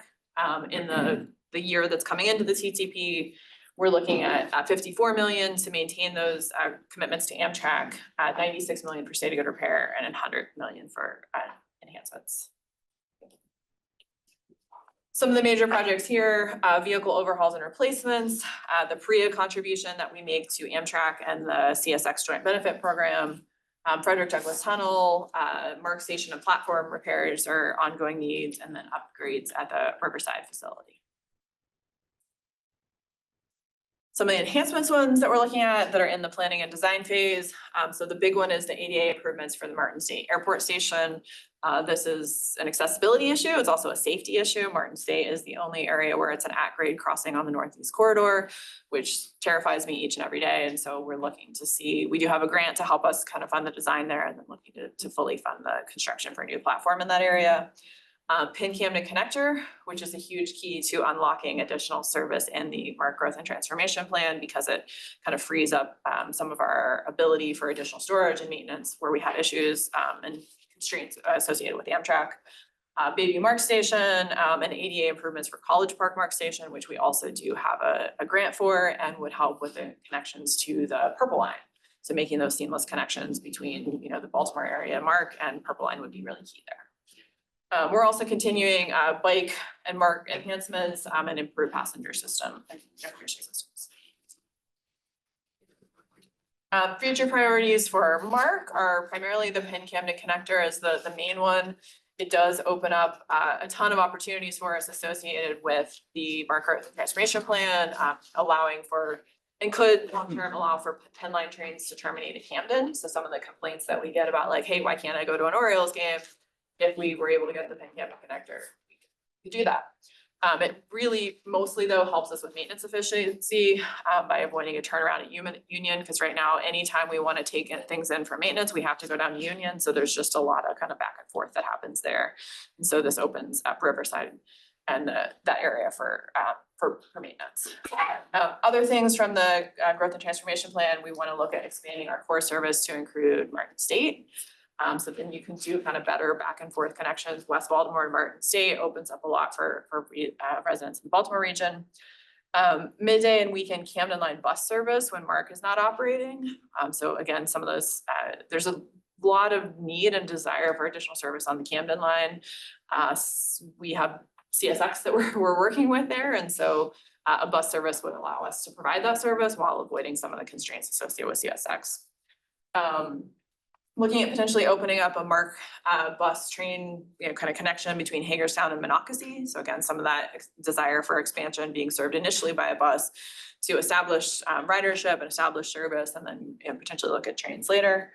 And then on the Brunswick line, trains from Frederick during the morning peak continuing into Camden, so making that connection from Frederick to Baltimore where you wouldn't have to transfer. So overall, within the 6-year period, 90% of our needs are funded for core service as well as Mark. We do see funding needs rising in future years, mostly due to the baseline services continuing to increase for our contractual commitments, and then a lot of assets reaching the end of their useful life. So 2031 overall, the state of good repair need is $881 million, and you can see it broken down there by the different areas. And we're continuing to focus on using the approved revenues to make sure that we're addressing our state of good repair needs, making sure that we're matching discretionary grant funds and working to incrementally deliver on that vision for the future. I'll start and then we can have other questions. So I think we've gotten pretty good at hearing and understanding the capital budget needs, the gap, all the things we've been talking about. Trying to do these things, here's the gap, here's what's funded in the 6 years from the last session. Generally speaking, what's the sort of operating budget analog for that? Meaning, what do you need in the operating budget, perhaps that you're not getting the most? Is it pins? Is it other, what? You understand what I'm asking? I mean, we are fully funded on the operating side right now. I mean, so again, a 5th bus division, we need the capital to unlock the need there, so we would have additional pins on the operating side. But our operating request is fully funded. We're not cutting any service. We're slightly expanding service at the moment. Tangentially impact. You don't have the pins to provide the service that unlocks, right? Right, but I don't need the pins until I have the facility, right? Like it's a chicken and egg situation. That'd be sort of a waste of pins. Right. I mean, If you don't have this. if I don't have buses to put operators on. Right. Just since this is as good a time as any to ask, impact of the state hiring freeze on MTA? So the governor has noted that there are exemptions for key and critical positions. Many of MTA's positions, especially our operators and our mechanics and police officers, are on that exemption list. And so we will continue to operate. We've made a lot of actually really key hires back in June, and so we have a very good staff that's ready to continue to move and deliver on these projects. Including in your planning, project delivery, sort of. Yeah, so light side rail of things. modernization, we actually had offers out to our director and deputy director for that role. So we're really excited that those folks are there and we'll be able to continue that, those efforts. And, Kate has some key team members that she brought on previously. We do still have some vacancies. There is an exemption process that we, may work with the secretary on, for some of these key positions to make sure they're filled. Okay, other questions on this subject for for Holly? Wow. Good job. I just want to say, I want to thank you. You know, we are working through, this is the second year of budget information delivery to us, which is novel for MTA. I think this is going in a great direction. So thank you to MDOT and others who are involved. I think this gives us a lot more to think about. And, you know, we can continue to sort of tweak that process, but I think what we're trying to do here is to get a much more refined view of the needs, the budget, necessarily the difference between those, which would be the gap between the needs and the budget. And I think you've done a good job of explaining that. The one thing that I would just say by way of feedback, and it's not really, it is, I don't want to say really, it is not a complaint. It is an observation that the commission might at some point be interested in understanding some of the prioritization choices that you're making. Because we're baked into this is these are the next things we would do. And I don't know, frankly, whether the group of us as non-experts, most of us, some of us are experts, could meaningfully contribute to that conversation. And I certainly don't want to waste MTA's time or have gratuitous comments. We've all been in situations where people are like, you should do this, you should do that. And you're like, yeah, but you don't really understand. But somewhere between those extremes is an opportunity for us to talk a little bit about the choices you're making to prioritize. And there's nothing in here that I would question. That's what I'm saying. It's not a complaint. It's just sort of a, you know, in the process, it'd be great if we could sort of think about ways to understand better some of the choices that you're making. Some of them are probably obvious, some of them are less obvious.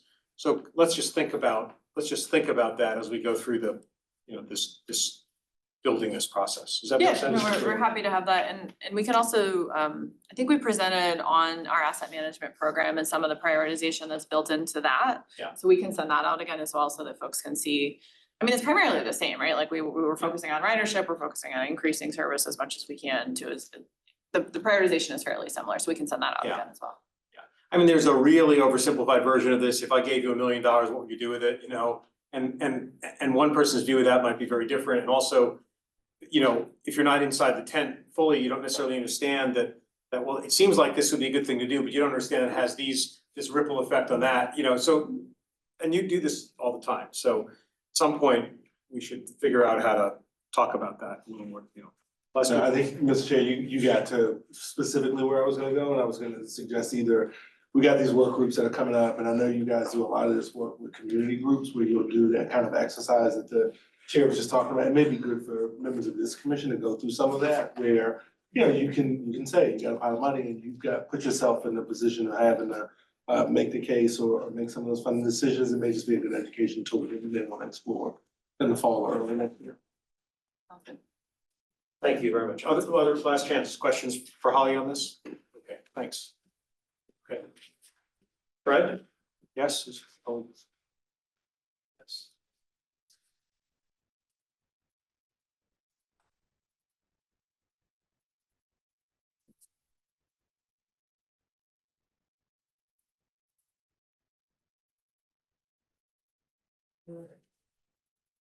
Good morning, everyone. I'm Fred Lippert. I'm the Director of Planning for the Baltimore region at MTA. Albert, who was originally going to present to you, wishes to extend his apologies for not being here. I'm filling in for him. We've made some substantial progress in our analysis since last time. And so what we've got today is a little bit more of a technical presentation for you. It's been a little bit of time since we've had a work group meeting. So this may be a little dense, but I think we'll have time for questions and comments. So let's get into it. Fred, before you do that, I just want to reiterate the process. We did form a work group to do this on behalf of the commission under the theory that it would be very hard with both time constraints and just practical scheduling and so on for the full commission to do this. So we do have a work group, which is, as Fred said, has met, probably wanted to meet a little more frequently. Members of that work group, and you know who you are, we're going to be calling on you to sort of do this work and deliver back to the commission your thoughts and recommendations. And to some extent, I'll ask the commission to refer to that work group's work because they're digging in. So there will be, Fred, I'm sure we'll get to the schedule question because we are backed up against some statutory deadlines. So we're gonna need to dig in a little bit, and the commission ultimately will be asked to approve this. I think there'll be a lot of reliance on that work group, and that work group therefore is gonna have to do some work. So, just get ready. Indeed, Go ahead. indeed. So for today, what we're looking at, we're gonna update the commission on the corridor analysis, the process we used to prioritize corridors. We're gonna focus in on a couple of the specific categories, specifically transit service and infrastructure network segments. That's gonna be really the focus of what we're looking at today. Some other categories as well, supportive planning and policy corridors, how those came about, and our transit coverage opportunity corridors. So that's really our focus on the process. I'm also going to be talking about some proposed strategy revisions, as well as a little bit of an update on our outreach and, of course, schedule. But let's first refresh our memories of how we got here. Albert presented last time, gave an overview of how we propose to organize and prioritize the corridors, how we were incorporating mode suitability information into that process. I know the commission asked for a little bit more of a prescriptive vision, but wanting to retain the flexibility. And I think we're really well positioned at this point, even though we will be having hopefully a work group meeting to ensure we get all the feedback we need to finalize things as we move into the final meeting where we'll have a draft plan document for the commission's approval.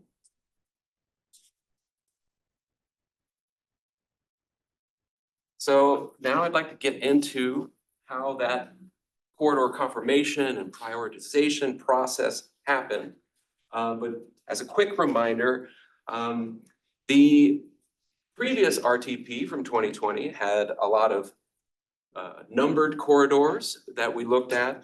What we're looking to do with this process is actually recombine, revisit those corridors, see where we have overlaps, see where we might have efficiencies in remixing them to a certain degree so that we can assign a single strategy cohort to each segment.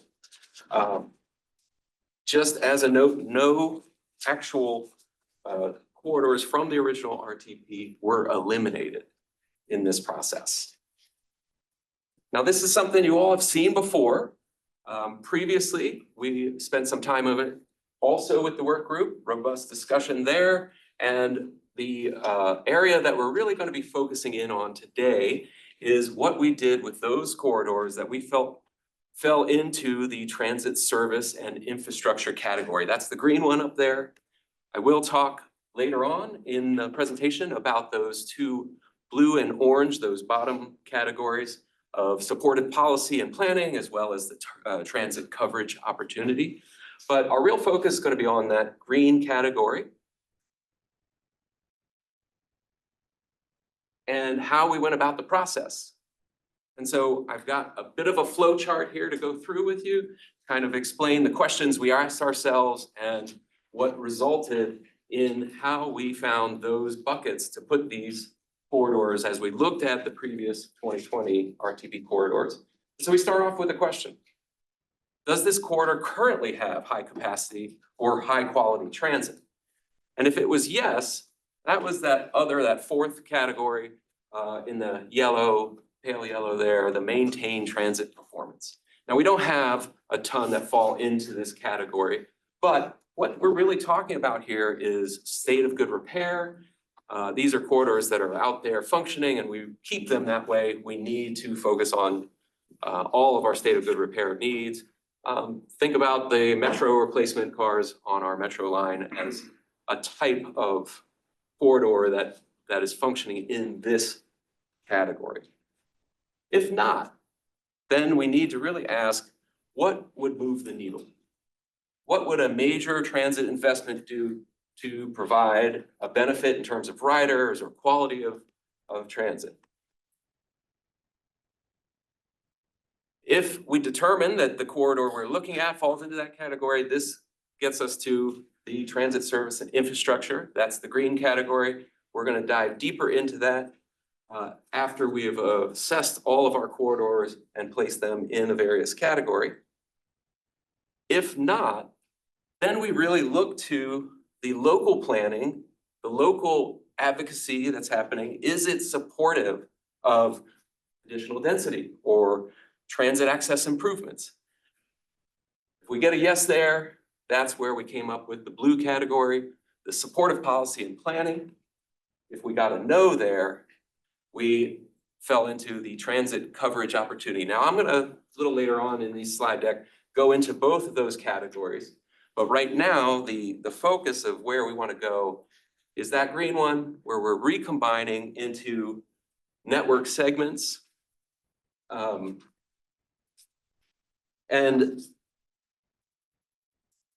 trying to really decide, as we combine these segments, as we look at things, what's overlapping, how can we make for a better opportunity to eliminate the ones that are duplicative, and really develop a network vision that connects the most impactful segments. Everybody with me so far? It's tad dense, but we're gonna get there. We're gonna go into, again, we're back in this green category. We've gone through all of our corridors. We've fallen into the transit service and infrastructure. Now we're inside of that, and we are attempting to understand and match our corridor opportunities with the right level of investment. And that's what we're looking at in this. And everybody loves a two-headed kind of chart. We've shorthand have transit demand on one side going down, feasibility, and this is just the shorthand going across. But when we're talking about transit demand, what we're talking about is really based on the work we did earlier in the year, our transit market and demand analysis, whether that fell into a category of high, medium, or low. When it comes to feasibility, this is something that has both quantitative but also qualitative aspects to it. It considers things like the physical constraints that we're dealing with out there. Also network, transportation network impacts, local support, or even the FTA's capital investment grant criteria. Okay, so while we're looking at that, we see categories, okay, well, high demand, high physical or feasibility, meaning the physical space out there will allow for a large scale investment. What that really does give us is the possibility for potentially feasible rail mode. This also kind of corresponds to the CIG's new starts. If we were also looking at something that maybe did have high transit demand, but the feasibility of the corridor is only falling into the medium, that's still potentially CIG fundable. It's still fairly significant, falls into our medium investment category. And this would be similar to CIG's small starts. Maybe that would be a BRT type project. And then in our last kind of area, in maybe there's high transit demand, but low feasibility. This falls into what we're calling our service enhancement area. Now, that's not just services, but we're also talking about physical improvements that we can make out there. Bus lanes, it could be transit signal priority. A lot of these types of investments doesn't mean that it would necessarily be competitive for the CIG program, for those large dollars. But we can also look at other discretionary programs. And for an example, we have the North Avenue Rising project would really fit into this kind of category, our Raise East West. Things that are helping us at a level of funding, improve service, and yet don't actually qualify or feel like they will be competitive to make it into the CIG program. So essentially what we're doing here with this slide is looking at right sizing the investment as we have characterized our different corridors. All right. So we've now arrived at where we have an idea of which corridors fall into transit service and infrastructure network segments. We are now looking at seeing that kind of investment. And so we've lumped together the medium and high categories because those are the ones that have the most potential for CIG funding. The others fall into the service enhancement. And what we've got up here is a list of the combined corridors. These are these corridors that we have been working to take from the 2020 RTP, recombine, eliminate duplicate segments, things that would make more sense into what we're calling the transit service and infrastructure category. What you see there is, I think, would make no surprise, is the red line is an example of this kind of category. But also what you see up there is some of the corridors we felt fell into the medium category. And what we're considering as possible CIG candidates, we're looking at the Bayview to Essex and Sparrows Point. We've got a bunch of these different origin and destination points up here. This is already being studied as a part of our Eastern Baltimore County access. The balance of the corridors that we found fell into the service enhancement, but this is really about targeted improvements. And if you're feeling right now that you're like, this table of origins and destinations would really benefit seeing a map of where all these things are. We are hard at work on that map to ensure it's concise and understandable, but we're also at this point where the work groups' thoughts and opinions are still very valuable for influencing this. I think we are well positioned to be able to make changes and address concerns as we move forward towards our deadline in October, and of course before the next meeting, which is September 4th. So we've really focused so far on this green category. I promised that we would look at the blue and orange categories. We're going to do that.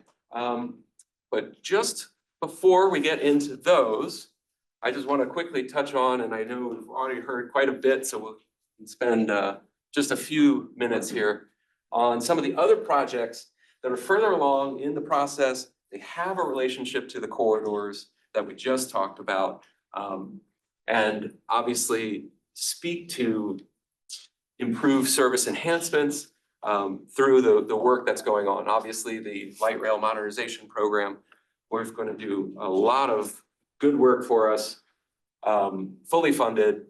I think everyone in the commission is well aware of the red line and its work, funded through planning. And then we were also just hearing a lot about the 5th division, where it's going to give us additional storage, maintenance, and support capacity, obviously, for our bus fleet. But it is really the key to unlocking all of the enhancements and benefits that we find in Be More Bus. But it also can support a BRT, potentially 1 or 2 BRT fleets. And so this becomes an absolutely enabling project for us. All right, as promised, there's these other corridors that didn't make it into the green transit category, the service and infrastructure that we're looking at. And so what are we talking about here? Well, these are the corridors that when we focus on supportive actions, we're really looking to what has the jurisdiction's planning said about it? Where are they working to improve transit demand and have already passed policies, have already been working towards moving transit improvements up. And so we have Things like infrastructure, always, whether it's sidewalks being built, crosswalks, improved stops. These are corridors that we will be watching closely and that we can monitor and adjust during our annual service plan to continue to support the jurisdiction in their desired needs.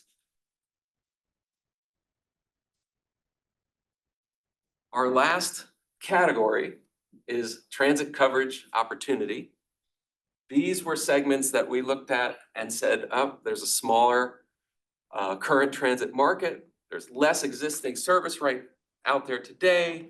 The local planning has determined that it's going to remain a lower density for the time being.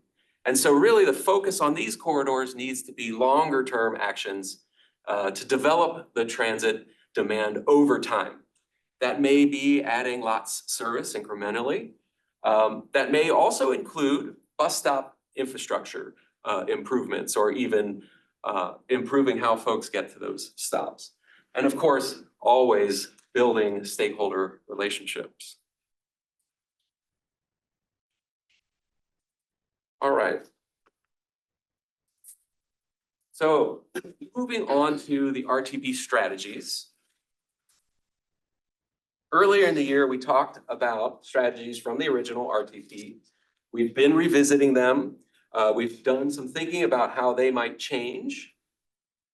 And we've moved it into two separate kind of buckets for the strategies.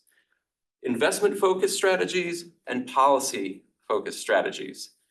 Obviously, the investment-focused strategies are going to be more physical in nature. We're going to increase number of bus stops. We're looking to partner with jurisdictions to make all of our transit stops and stations more ADA accessible, prioritizing the rehabilitation and replacement of safety and service critical assets, of course, SGR as a theme, always important. Here we're proposing additional bus layover space, and especially in downtown Baltimore. This is a critical need. As we have heard here today, our bus fleet is really our workhorse, and that space is needed downtown, especially in context of all the great things planned, downtown rise. We got to make sure we reserve a little space for our buses. We've got to have operators be able to lay over, take a break. This is a critical need. There's also the policy-focused strategies. Obviously, we will continue to work with many of our institutions around the Baltimore region, whether it's a college, business, medical campus. We'll be looking to ensure consistent enforcement of our bus lanes. Nothing more frustrating than seeing a bus stopped behind a delivery truck in one of our bus lanes. This just adds to all kinds of issues, but especially that on-time performance is right there. Providing real-time passenger information. This is a huge desire from the public to have accurate information that they can tell when their service is coming and how long they have. Right there with it is, of course, fare payments, options. We're long past the day of not having the change to get on the bus, but we can always do better to make it easier for folks to just say, hey, I'm gonna jump on the light rail. I'm gonna pay for service in a way that's easiest to them. And a proposal for this RTP update is transitioning to transit signal priority that's based on the cloud as opposed to the technical way we have it working right now. For those are familiar, the bus communicating with the signal, but instead of being let's just say with the cloud, it's much easier. Thought it was just somebody waving their arms. Little flag, yeah. All right, outreach. What have we done, what we've been doing? We've talked about at previous meetings, how previous outreach for the 2020 RTP really strongly informed its creation. We're still finding that a lot of that outlook has helped us, still informs the plan to this day. We're not doing any new surveys. I think we have gained plenty of opportunity through the marked growth and transformation plan that you just heard about, as well as the Be More bus, to confirm that we're headed in the right direction with the goals of this plan. We're even drawing on some BMC work, the Transportation Needs Assessment that was done just this year, also helps to confirm that the way we're thinking about the priorities that the public is interested in is correct. We're also getting out there though on social media. We are directing folks to some of the updates that we are planning and giving them an outlet to understand what's going on. We're not just in the digital world, we have real things out in the real world as well, and that's those car cards.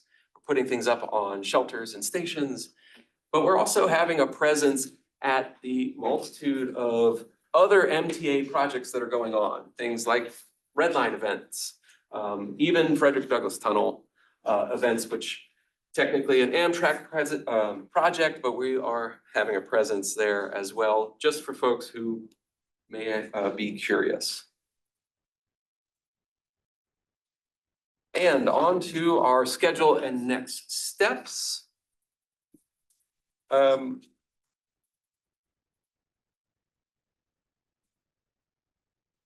So there's where we were, here's where we are. And we are driving really quickly towards the next meeting that we will have together is September 4th. We have been in talks with Don to get scheduled another work group meeting so that we can get into more detail should anyone have further questions, which I'm sure there will be. We are driving towards the 1st of October is when the legislature has asked to have an approved RTP update. So that does put a little bit of pressure on, but I think we're well positioned in the work that we have done and have remained flexible for the commission's comments and are going to be able to respond and work through any issues that folks may still have.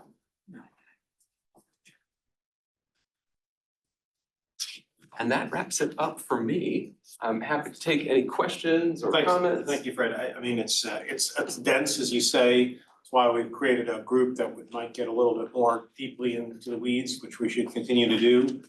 The commission, just for your reminder, is required by law to approve this plan.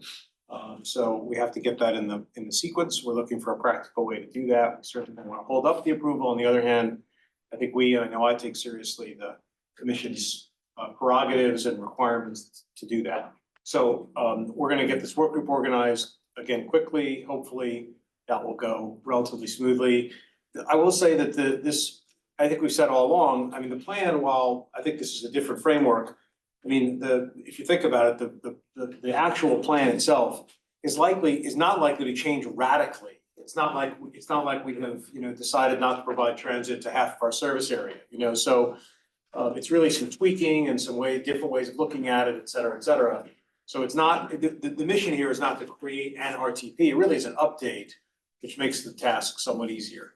But we are in a bit of a crunch here, and we want to work together, commission and MTA and work group, to make sure this gets done, so we can meet our obligation, you can meet your obligation.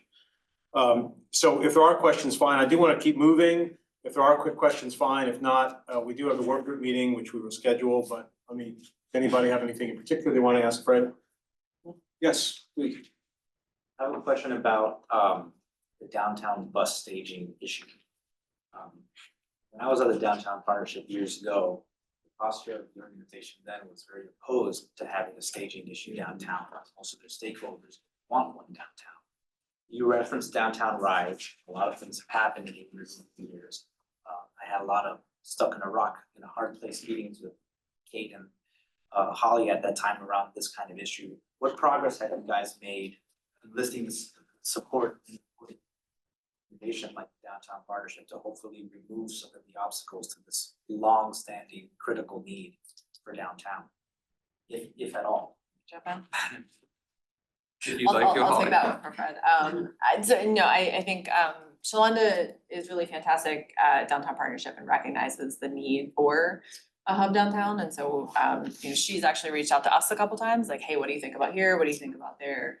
So definitely a good solid partner at Downtown Partnership. I think right now our main issue is, where is that location? What does it look like? Does it make sense for us feasibly?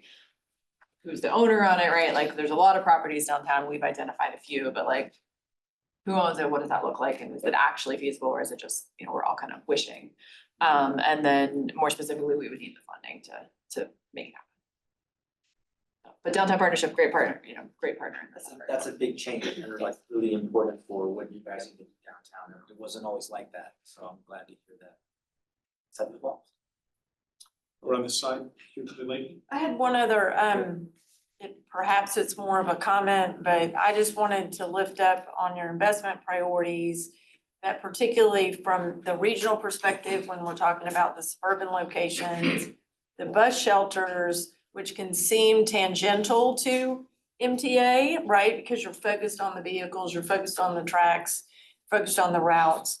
Bus shelters, when coverage is the priority over frequency, which it has to be in lower density areas, they are such a critical piece of infrastructure for the rider experience. So I just wanted to give voice that I think lifting that up is a key part of this plan that, again, perhaps is where this commission can weigh in on something that seems, as you said earlier, there's things that seem less sexy or exciting, but have an instrumental effect to people's experience. 100% agree, and that kind of infrastructure is absolutely what builds demand. When you can get out there and stand waiting for your bus, not being rained on, you will do that again. If you're getting rained on, they're not gonna wanna take that option. It's fundamental. Thank you. Is there comment on this side? No.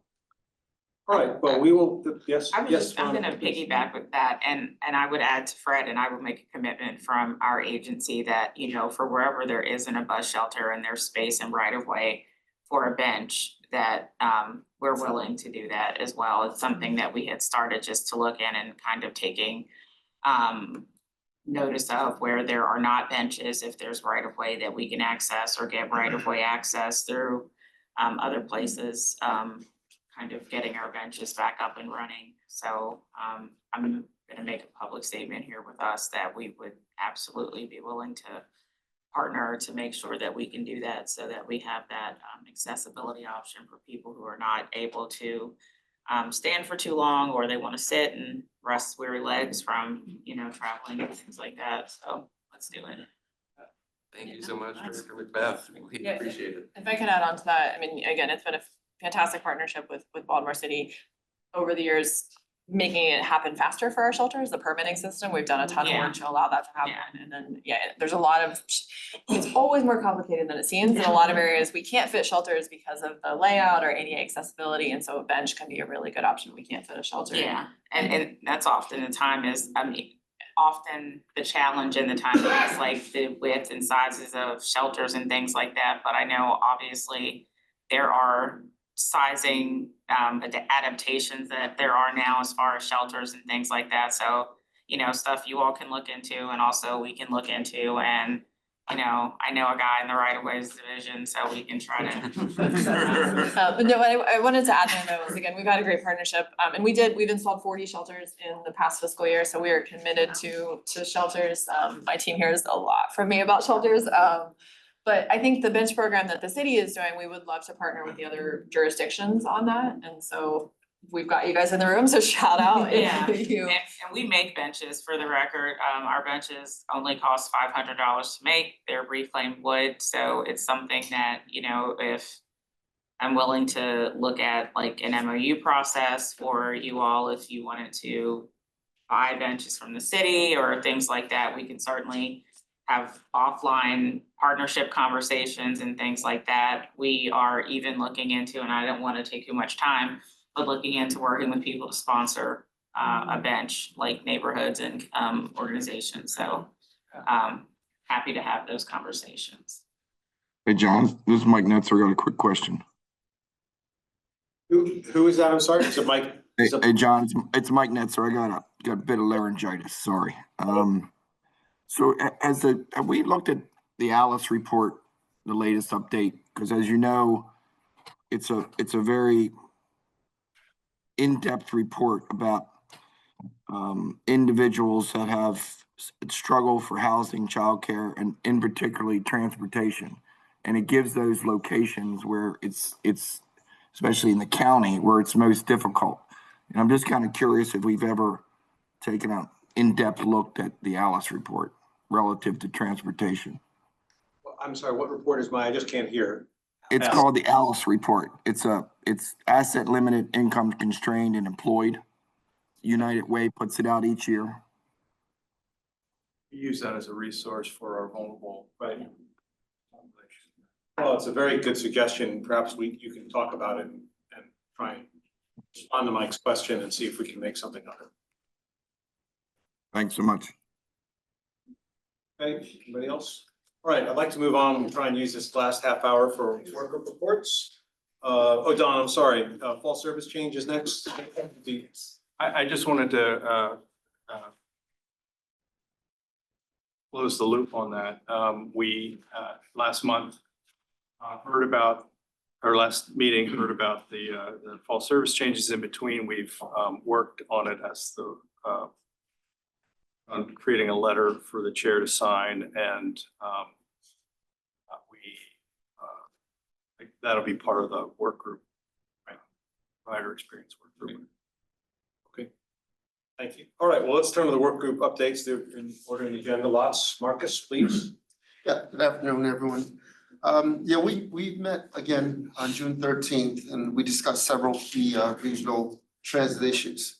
The meeting opened up with an update on the federal funding that's currently being delayed, and Maryland's a part of this multi-state lawsuit that we've had a favorable decision or ruling for all the complainants, so we should hear some more about that in the next, I guess, couple of weeks there. The group also discussed potential summer work priorities with a focus on identifying collaborative initiatives for the Baltimore City, County, Howard County, Anne Arundel County, and of course, the city of Annapolis. One major emphasis is improving regional transit technology. As Fred made mention in his last presentation here, we're looking at updates to, the RTF or real time, where's my bus? Anne Arundel County has integration of their static GTFS feed using Pingo and on-demand services. For us, Annapolis Transit, we should have a RFP on the street in the next couple of weeks to see how we can actually tie in and do a little bit better of where our buses are and what we can do. The commission, we're looking for other members to kind of encourage them to kind of submit ideas that we can actually look at and what we can do this summer to continue to move this initiative forward. Thank you. Don, you want to add anything to that? Just checking. I just would clarify that the lawsuit that Marcus discussed at the time of the work group meeting, there was no resolution yet, and the issue is grant language. So USDOT came out with a guidance telling the states that and their grantees that they needed to have specific grant language in their new grant agreements. That some of that language, at least 20 states found to be problematic. It required them to fully cooperate with ICE and immigration on immigration issues. There was this lawsuit by 20 some states. It did just recently resolve positively in favor of Maryland was one of the litigants and one of the major parties in the lawsuit, and the language was found to be not required as USDOT suggested. So it appears it doesn't need to be in the grant agreement, so that that is a non-issue. small victories. Okay, great. Marcus, thank you. Scott, turn to you, please. Ryder or You got an update from us for a lot of the things that we talked about, including the College Town Summer Internship Program that Tony mentioned in our meeting. We talked about and John just mentioned the fall service change review for MTA's routes and local bus route service updates. We also talked about sort of cleaning up some language and clarifying information around in the rider guide as is being developed. And also talked about public feedback on service changes. We had a pretty significant discussion around one rider experience issue, and this is the one that we've been talking about and you've been reading about, which is really how students in Baltimore City get to school.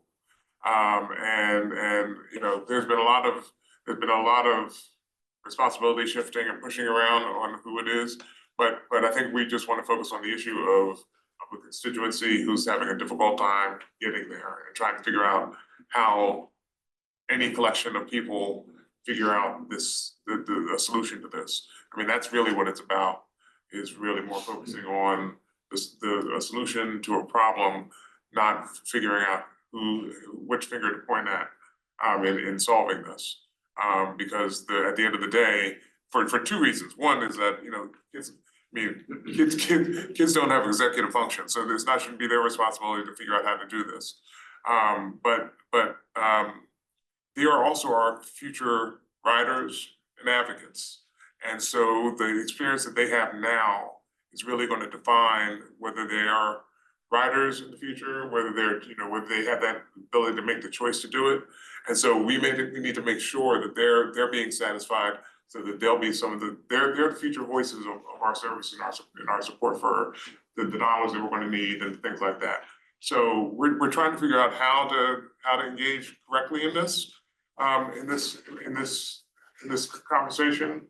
We also learned that, I mean, while we talk about it a lot being a Baltimore issue, and it has been highlighted as a Baltimore issue, issues of kids' safety and getting to school is not a Baltimore City issue or strictly an MTA issue. But we're also recognizing we have to do this within the purview of this body, and so that's where we stood on that. We're still working on investigating. Is that your last? Is that the end of your report? Yes. So, look, we can talk about this now and talk about it next time. I'm really struggling with this, and I would appreciate the commissioner's input. Scott and I talked about this because not only has it come up in the rider experience work group, but I guess because people know of my role here, I've gotten, I can't tell you how many calls and people stopping me and all the places that people stop you to sort of say, what are we going to do about this? What are we going to do about this? There's been a lot of coverage about it. I've talked with Holly about it, of course. I completely accept the fact, in fact, it doesn't surprise me at all that some of the reporting is not perfectly accurate. It also, I also completely accept the fact that it is certainly not MTA's sole responsibility to make this happen. So this is not an MTA issue directly, but we are charged by in our statute with basically looking out for and advocating for the riders. And I actually feel somewhat obligated to try and do something helpful about this. But I just wanted to see what the commission thought. Holly, can speak to this, and I like I said, I don't, we've spoken about it because it was an obvious thing to speak about, and I really do accept the fact that, it's obviously not just an MTA issue. You've got MTA, you've got schools, you've got the city, you've got all sorts of factors here, but I just don't know who's engaging to solve the problem, to bring people together to talk about it. And I also acknowledge, and it's funny, at the Banner covered this, right? The Banner's forum on this, which I attended. At the very end, Jimmy Rouse, who's the chair of Transit Choices, after a lot of back and forth about MTA this and the schools that and everything else, Jimmy stepped up to the microphone and he said that the discussions, this is all wrong. The problem is the system doesn't have enough resources. And if the system had more resources, we would have more service, and if we have more service, everybody would benefit, including all the kids who are not getting to school on time. Would it solve it perfectly? I don't know, but it was sort of like, blindingly obvious to those of us who have thought about it. And we already know we need more service, and we're already working on more service. So getting together to talk about the fact that we need more service is actually not that useful. But I just wonder whether getting together to talk about it, to see if there is something that can be done to make it somewhat better, I do not know what that is useful, and if the commission can play a role. Because I feel a little bit uncomfortable personally and for the commission just sort of sitting on the sidelines and watching this. And I do not think the issue is going away. I just don't think that's gonna happen.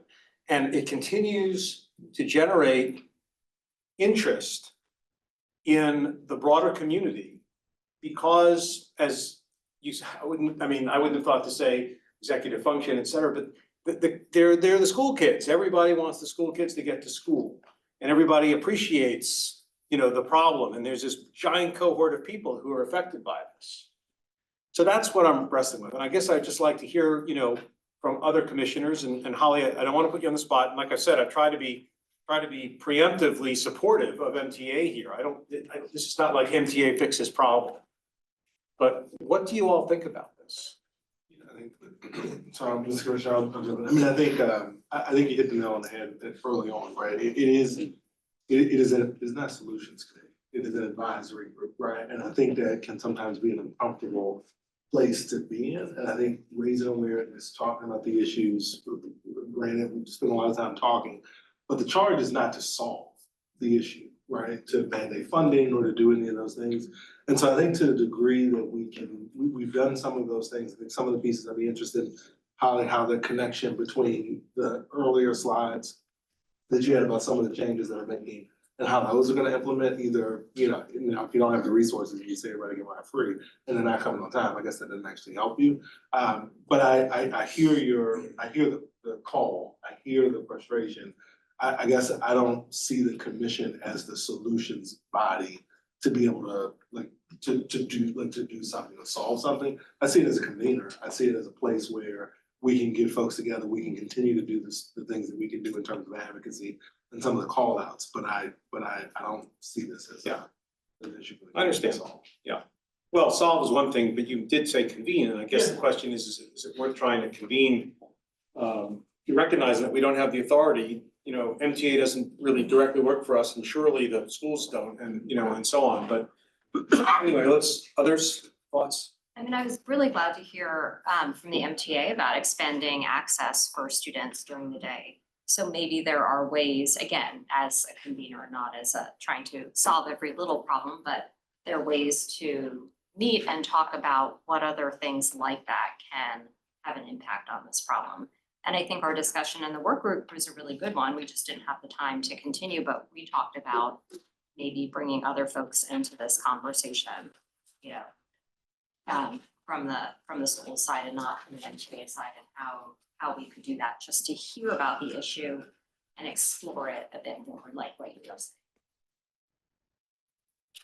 said. I would add, I think zooming out a bit similar to Lester, that, the reality is because the resource allocation combined with deferred maintenance over many years, we as a region are dealing with many people underserved by the system. So I think we as a commission need to be very careful to call out a single group as only underserved.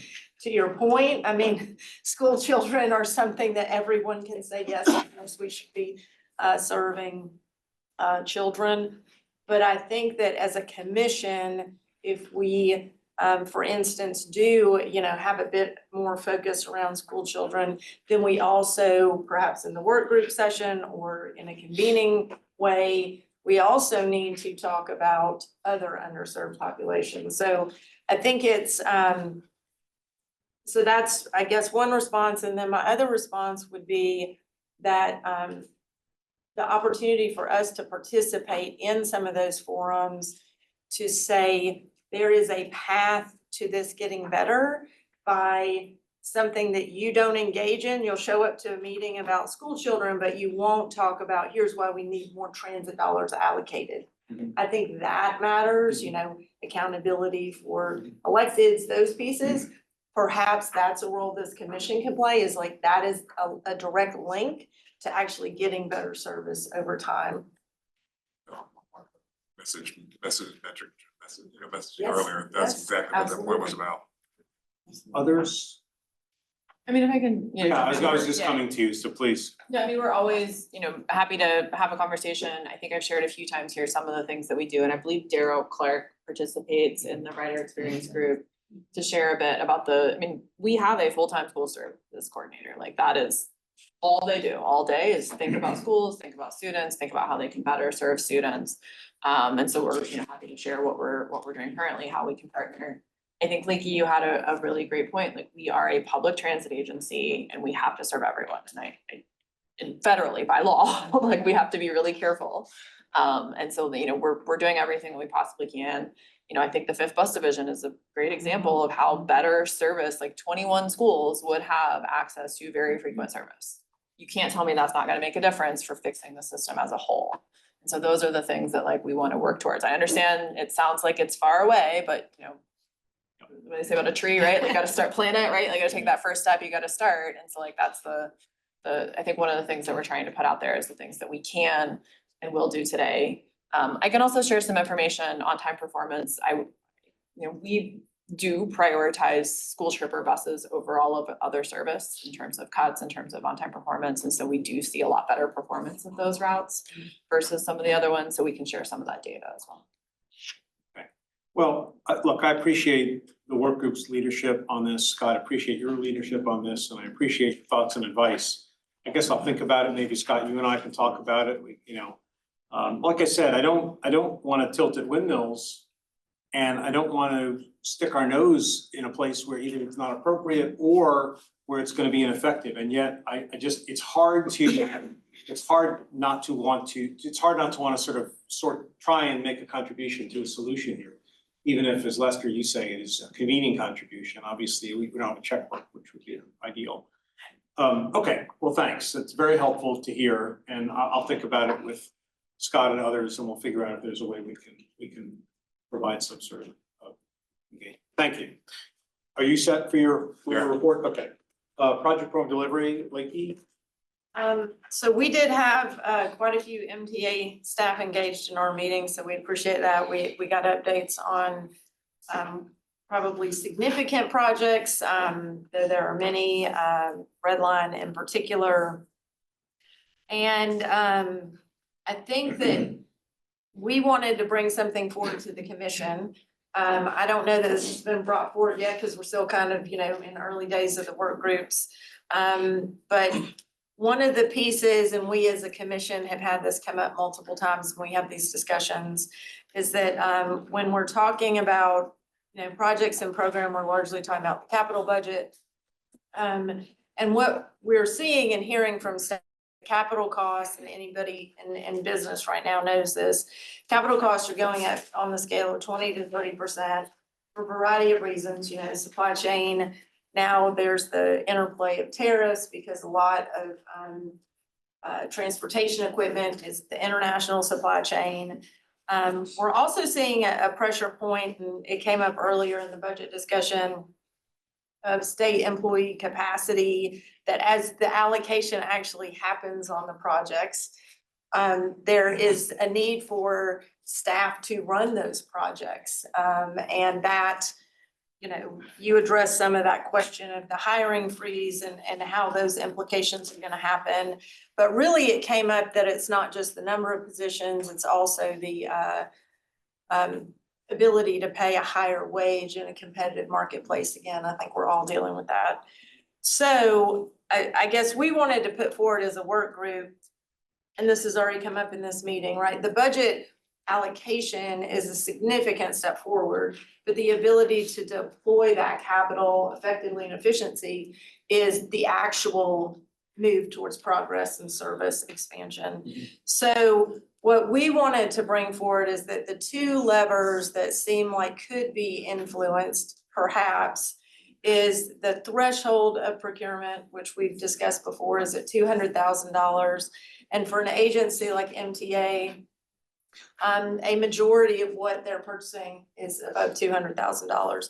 A new interesting wrinkle is that from a process perspective, if there is a significant delay or a certain level of percent change, then there is a requirement to go back to the board again.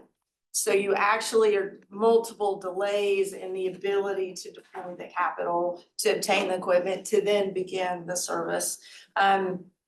So given those two pieces, what we really felt this commission could have a role in is voicing that in a constructive way instead of saying, Public Works Board needs to change. We're talking very specifically about the procurement threshold that MTA fits inside of, as well as the process. Is there a way to have guidance? Is there a way to have exceptions during this time of tariffs, inflation, and supply chain issues? So we wanted to put forward to the commission, can we engage with the comptroller's office? So could we have a request for them to attend a meeting or one of our meetings to talk in a little more detail and articulate the MTA position as this commission, not as the agency? And then otherwise, do we try to convene a small group of commissioners to go and talk to the comptroller's office? So I think that's the summary, but we wanted to put forward an action, either an invitation to our meeting or a group of us to go speak with the comptroller's office. I don't see any reason not. I wouldn't limit it just to the comptroller's office, but I think whoever you think you need to speak with, I think it's great for you to report this. I don't think we have to give you any sort of specific direction or authority. I mean, but by all means, if there's a, if you think we can do some diligence there and identify issues and maybe make an argument, then by all means, it's fine, unless there are objections. I mean, so. That's why we wanted to bring it forward. We just kind of are early at this. I think the final thing I'll say is that, we've talked again and again about advocacy during the legislative session, but we see this as a precursor to that. Yeah. And really understand that while legislative change would be required, understanding the dynamics so we can really package, here's our recommendation. Yeah, it's not, the issue for me, I mean, I guess broad procurement policy is one thing. Meaning, how should we do procurement? It's a little bit above my pay grade, but I am able to identify inequitable procurement policy. And it's always seemed to me that the issue here is the equity at why MTA is put in a different position and disadvantage in all the ways that you described. And that's what's always troubled me, so. Okay, is there anything else that you want to report to us? Thank you. Okay, staffing work group, Don, are you reporting on that? Yeah, I mean, they didn't meet in the intervening period, but we did finalize the report, and the report will be coming out with the materials that come out. Okay, the last item on the printed agenda is public participation. Don tells me we have one person online who wishes to be heard. Is that In the room, I think. Oh, in the room? I'm sorry, I thought you said online. Are you Quinlan? I am. Yes. Good. Quinlan Mitchell. Sorry. You can come up. Yeah, come on up, please. Can we give you 2 minutes as we typically do to, please come on up, introduce yourself, name, and feel free to tell us what's on your mind. Yeah, I'm Quinlan Mitchell. I'm a Baltimore City resident, and I just prepared some written public comments. Good afternoon now to the commissioners. Thank you for the opportunity to speak today and for the work that you all do. It's very important. The thrust of my comments today are just about rider experience, as well as the relationship of rider experience to bus stop infrastructure and what role local communities, organizations, neighborhood associations have in that, if any. So I just wanted to take a second today to advocate for neighborhood associations in Baltimore City and their important relationship to our local bus stops. Transit is very much a part of our communities, like in the same way as schools, libraries, and post offices. And the bus stop is the physical manifestation, and as a rider, it's kind of my infrastructure for this public service in our neighborhoods. And I would just like to put forward that that you can't have a meaningful discussion about improving rider experience on our bus system without addressing our bus stops, where they're located, how resourced they are, their aesthetic appeal, and their integration into the life of our communities. And just from our situation economically and politically, you know, bus seems like the system we're gonna be depending on for a long time. And so as a rider in Baltimore City, for me, that means that I've got sidewalks, bus stops, and bike lanes, and that's, you know, I have a car, but I'm saying that's our public transit options. So in this interim, I just believe local organizations, like neighborhood associations, but also trans advocacy groups, disability rights organizations, even public libraries and public schools, we have a wealth of knowledge, resources, volunteer power to bring to bear on making great bus stops in the city, maybe unique bus stops, aesthetically pleasing bus stops, contributing to great rides and just overall great transit experiences, starting right at MTA's front door. So thank you. Thank you. So let me just say, I'll ask MTA and city DOT perhaps to, you know, if it's convenient, you can chat for a minute now, just to make sure you're integrated. Also, make sure that Don Halligan, our lead staff, have your information, so we can make sure it goes to people. And, you know, certainly appreciate your coming and being here and taking the time to express those concerns. And if there's any way that you can participate actively in that process, I'm sure people will welcome. Thank you. You're very welcome. Anybody else, Don? It's all the sign up. Right, well, I promised a hard stop at 12:30. It's 12:28. So if anybody has 2 minutes worth of news. Anything else from the commission, new items, anything you think other commissioners need to know about? I Yes, just sir. want to confirm our next meeting is on a Thursday. Just for sure that is the case, this Thursday, September 4th. That is It's on our correct, agenda. right? Okay. Yeah. I just wanted to confirm that, because it's different. It is, yeah. So Don, when you make sure you set something around that says, Yes, thank you. just in case you're real, focus on this Thursday. Perfect. Thank you, Mikey. Trey? I would like to say that for our county, we reached our 1 millionth passenger trip. We celebrated that a couple of weeks ago. Awesome. And also we started our microtransit Hoko Rapid Ride. And we've already reached over 1,100 rides already, and we have about over 2,000 accounts that's already been created. And we have 5-star reviews of like 98%, and our wait time is 115 minutes, as well as the actual duration is about maybe 14 and a half minutes. So just want to share that with you. Yeah, all. thanks. And one other initiative that we have that's been pushed out is our Old Ellicott City Trolley. So I know that there's a lot going on in the region, so I still invite you all to come down to Howard County and partake in this. Thank you, Trey. That's great. Good to hear. Okay, anything else? Hearing nothing else, there a motion to adjourn? Second? All in favor, aye? Aye. Adjourn, thank you very much.